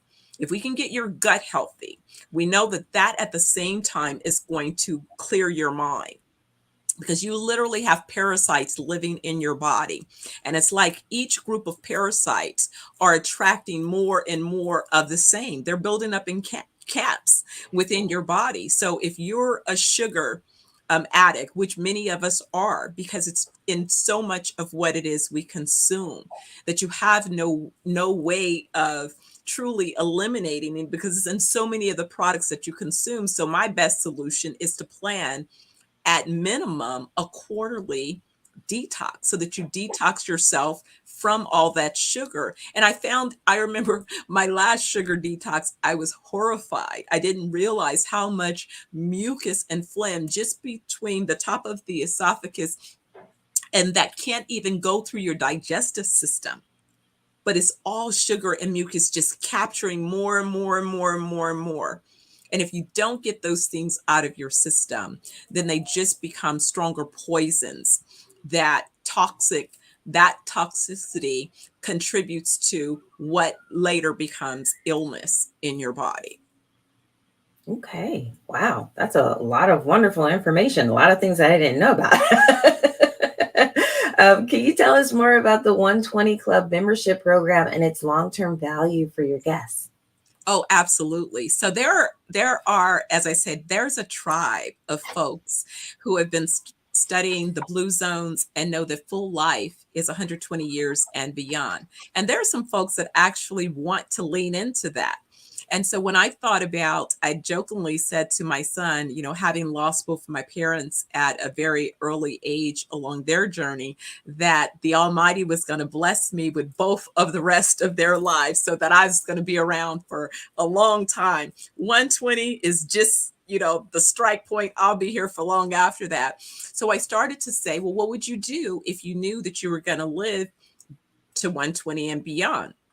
Well, I would set intentions. So I did. I set an intention to be the fastest woman on the 100-meter at 120, and also the longest jumper for the long jump at 120. So those are two of the intentions that I set. And then what I began to realize is there's some other folks that want to join me. They have intentions that they would like to lean into. And so the 120 Club, and I'm sure you've heard of an organization in the US called ARP, which I think is a fabulous organization. I said, what if I could create an organization that had similar merits of ARP and then some, right? And was like my most luxurious country club membership and community of folks that shared ideals, that feature thought leadership, because I must keep my brain active and engaged if it is that I expect to have full life. I must laugh as much as I can. I must find people that enjoy laughing, learning, traveling. And more importantly, I must activate my wealth resources so that I have the resources to sustain my lifestyle, you know, for these. And I needed to reframe how I discussed my aging process. So instead of reframe or seeing myself, if you will, as you hear people say, oh, well, someone said to me, oh, well, I'm not expecting to live much longer. And I said, dang, that's sad, because as you speak it, you will realize it. Instead, I lean into things like, I'm just beginning the second part, you know, the second half of this journey. And I said, I'm not even at the second. I haven't even completed the first half yet to get to the second half. So therefore, giving myself space that, you know, hey, I have a whole another, you know, decade before I hit the middle point. And then at that middle point, then I'll move into the second half, you know, and that gets me somewhere around 140, 150 years of age that I'm projecting for myself. And I said, how many generations could I influence with that type of understanding, and how many generations could stand on my shoulders and benefit from the knowledge that I've gained and the experiences that I will have continued to amass, you know, over this long, healthy life. All right. So how does the 120 Club foster a continuous journey of wellness for its participants? So it's a membership club, and the idea is that these members will form community. It's a subscription-based model where they're able to access not only our resorts physically, but virtually. So if you come to a wellness week, for example, at one location, we capture the data from your experience, whatever your treatment protocol was, and then you may come back the next year, in the next 6 months, and you want to visit a different location. Well, that same information is there, but when you go home, you may want to continue a workout plan, or you may love a particular yogi. You may love a particular, the body, a part of our routine is led by Coach Sterling, and you may want to participate in some of those training sessions from home. With the 120 Club subscription, you're able to continue to have those courses and trainings. You may want to have refills on particular tinctures, tonics. You may want to use some of the medical devices you've been introduced to at the resort for home use, because many of the med tech devices that we use in our spas, they're meant to be home use devices that we introduce you to on purpose, so that you know that you can own the technology and be able to continue the use of those technologies at home to contribute to your well-being. So the membership in the 120 Club is just like if you joined any other organization where you're a member. If you're a member of AARP, if you're a member of, a Capital One club, a Visa club, if you're a member of a country club, all of these different membership groups. If you play golf, you're a member of a golf club, these country club type memberships. It's a typical subscription-based membership that speaks to a certain audience of people that have a desired goal to live full life of 120 years and beyond, and want to participate and experience the various educational opportunities. They want a group to travel with. They want a group that they show up and book their wellness retreats together. After Jamaica, we'll be opening up Italy, and then we'll start opening up our locations throughout the continent of Africa. So we have special incentives right now for our early bird subscribers, where they get to be part of our first group to jump in and evaluate, each location that we open up. They're our first guests to experience the treatments and provide feedback, and also provide testimonials that are used to promote those offerings to other guests. So that's the benefit of being a member of a club. Okay. So then how do persons join the 120 Club? Great question. So right now we've been marketing promotional early bird memberships. If you go to our website, 420wellnessshop.com, you'll see both the promos as well as some of the medical technology that we're using is available as well at that location. It's 420wellnessshop.com, and that's where you can book an early bird VIP membership to the 120 Club, or book an early bird promotional wellness. And we have a special incentive for those that book wellness packages now. We're giving them not only the early VIP membership, but we're throwing in a bonus. We have a partner that's offering trips to Mexico as well. So you get a bonus of, 2 trips for the price of 1 for 2 people. And you can schedule and take those trips anytime within a 24-month period. So, there you go. We want to encourage you. And, sometimes people say, some people who haven't been to Jamaica, I don't know about Jamaica. Okay, well, we're giving you the Mexico trip. So if you hate Jamaica, then maybe you'll love the Mexico trip. But guess what? Anybody that's ever been to Jamaica, they're happy to not only have a week in Jamaica, they want that second week in Jamaica. They're like, we'll keep coming back to Jamaica because we know what that experience is all about. Right. Okay. Awesome. So what are some unique features of Xenoverse's resorts that contribute to sustainable social impact? One of the things is that I created a social impact initiative to ensure that we had a ability to provide our sustainable meal kits, again, our tinctures. And so Organic Farmers Global is an organization that allows us to extend our footprint of organic farmers. And the goal is to activate the marketplace so that people will be able to eventually order in bulk the various, tinctures, tonics, also access to our med tech technologies, which I'm continuing to explore and add to our inventory, new technologies as I learn about new technologies. In fact, we were just on the road show and we were introduced to a new device that assists tremendously with breathing. I was on an earlier conversation with Chef Keaty, and he was talking about one of the main things that people need to learn is about proper breathing. We have a medical device that assists people with getting an experience of what proper breath looks and feels like, and how your body is energized when you have proper breath. Once it is you've had that experience, then now you begin to understand how to continue that breathing at those levels when you go back home so that you're able to oxygenate your body appropriately, right? And then also when you plan your follow-up wellness week, you're looking forward to take advantage of those particular treatment protocols. So we have, again, a lot of opportunities. And again, by making sure that we impact the various ecosystems, that's the intention, that every market we enter to really create a viable ecosystem that extends beyond just the operations of our organizations, but more importantly, develops our supply chain with the local market suppliers who also can feed into our ecosystem and be able to participate in the global marketplace that we're creating. Okay. That kind of leads into the next question of, how do Xenoverse's wellness resorts contribute to the $5.2 trillion global wellness market?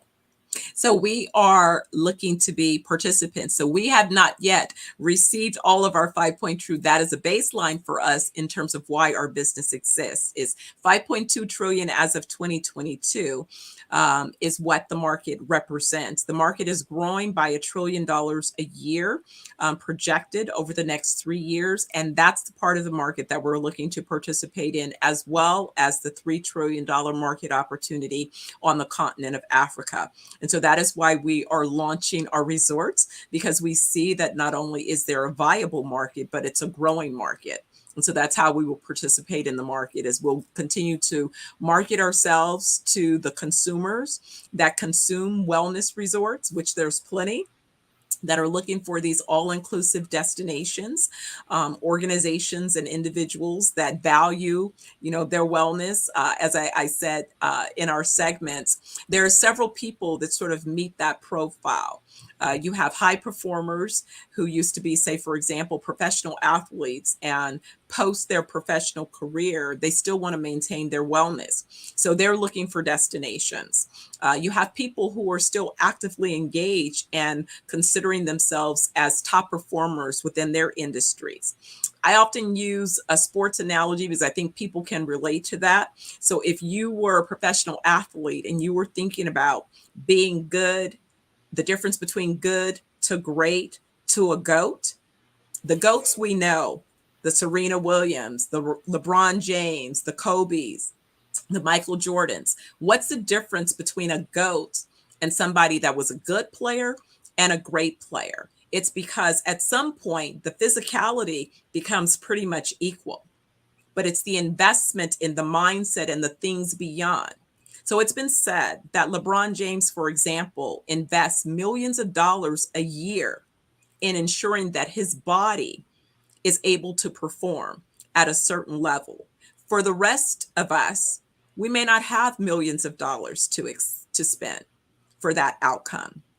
Xenoverse provides for those who are interested in having body and soul maintenance outcomes. We provide you with that opportunity. For the price of, as some people said, they spend this money at Starbucks, you can invest in a wellness week for yourself and shift your body. And why wouldn't you? Because when you think about it, if you own anything that you value, if you own a car, don't you have to maintain it? If you own a house, doesn't it require maintenance? Well, why wouldn't you invest in your body, into your wellness? And I'm not talking about sick care, because I've had some people tell me that they've been investing in their sick care plans. And I said, well, great. You'll continue to be cut and poisoned until you no longer exist. I'm talking about those that want to have full life and sustain their well-being, and to take a proactive, a preventative approach to their well-being. Those folks are the folks. And unlike, the messaging that sometimes many entrepreneurs says, well, my business is for everybody. No, my business is not for everybody, because everybody is not interested in what it is we're offering. There's a select group of folks who are top performers and what it is that they do, and they're looking for ways to continue to be a top performer. If you're a high performing CEO, if you're an executive in the C-suite, you have demands, and you know that in order to mitigate burnout, you have to step away from what it is you're doing. Otherwise, you're going to come down with a chronic condition, and your ability to perform will be mitigated for you. There'll be limitations that you experience. And while I was in law school, it was really the administrators of the law school pulling me aside and saying, sadly, as hard as people work to become professionals in the legal field, there's a known outcome, especially for top performing attorneys, and that is too many of them end up with either weight issues, mental stressors, burnouts, and they lean into substances that are not really meant to help them long term. It may give you an immediate boost right now, but sadly, the consequences of addictions and other things are often the outcomes of those choices. So if we had an opportunity to go someplace where we could reset so that we could then come back and have the ability to deliver our A game with a reset, then this is what Zeniverse is all about. So our tagline is escape, evolve, and elevate for that particular reason. We want to take you away from your daily journey, allow you to escape to a safe environment. And then while you're there, we're going to help you to evolve from where you are when you arrive. And from there, you'll return elevated and able to execute on your business goals and objectives. Thank you so much, Dr. Audrey, for sharing all this wonderful information. As we close the hour out, can you share once again how viewers can reach you, Zeniverse, and the 120 Club? Absolutely. So I'm going to send you one place just for, sake of ease, and especially since this is where we're offering our promotions. www.420wellnessshop.com. Go there, and that's where you'll get connected, and then you can connect to the rest of our organization. Thank you so much, Dr. Audrey.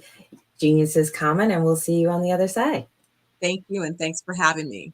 You're very welcome. So the Black Business Expo's mission is to raise funds for high school seniors going to college or K-12 entrepreneurs. This expo is a fundraiser for students. You may go to www.blackbusinessexpousa.com to donate to the scholarship fund. Or you can use Cash App, and it's on the screen below. It's just $BBXUSA. Our goal is to give laptops and up to $5,000 to 10 students. Students can register online at www.blackbusinessexpousa.com. Every dollar counts, so we want to remind you to donate to the scholarship fund. We want to thank our Black Business Expo USA sponsors for the month of October. This is NC100, Suede Soul, Carolina, Virginia Minority Supplier Development Council, Step Management, Margie McLean Foundation Incorporated, Genius is Common, Our TV, Executive Women's Success Institute, The Quality Coaching Company, Superwoman Business Services, Creative Force Studios, Lee Entertainment, Black Business Olympics, Artistic App Design, and Black Business Expo USA. Genius is common, and we'll see you on the other side. Phenomenal Tanya T. Wise, who is here from the great state of Maryland. Tanya, welcome, and thank you for being with us today. Can you indulge our audience a little bit and tell them just a little bit more about who you are and what it is that you do? Well, I love being able to talk to people and have a magnetic attitude, being able to just show them. So I always like to say, level up, is Coach at Tanya T. Wise here. So can you tell our audience, just give them a teaser about what your presentation will be about? So my philosophy is that we should all be living our dream life. So tomorrow I'm going to talk about how you start living your dream life. What are some of the things that you thought about in your childhood that you just kind of let go and dormant? Wow. And I want to reignite that and just give you some pointers and some tips, some tools, some strategies to be able to start living your best life now. And guess what, Rhonda? and leave an inheritance for your legacy. Oh my goodness. Okay, I know that's resonating with a lot of people. I've heard that you have a dynamic coaching program. Can you tell us a little bit more about that? Absolutely.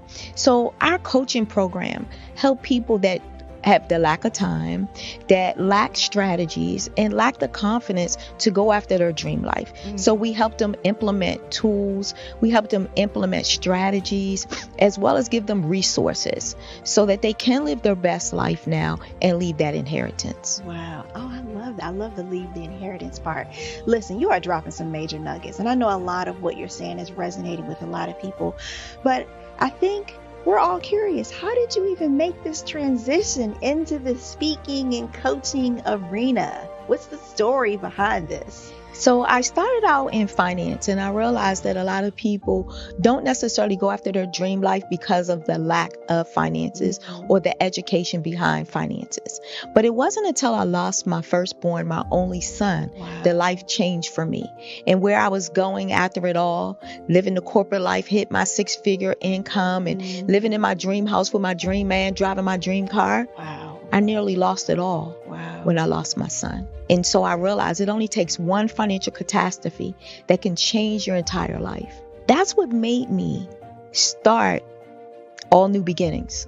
Because no matter what's going on in life, there's a new beginning. And because of that, we develop a program called Wise Minded. My little slogan is, don't just dream it, let's live it. If they want to connect with you or work with you, what is the best ways for them to be able to do that? Well, for my social media guru, you can connect with me on every single social media platform as Tanya T. Wise.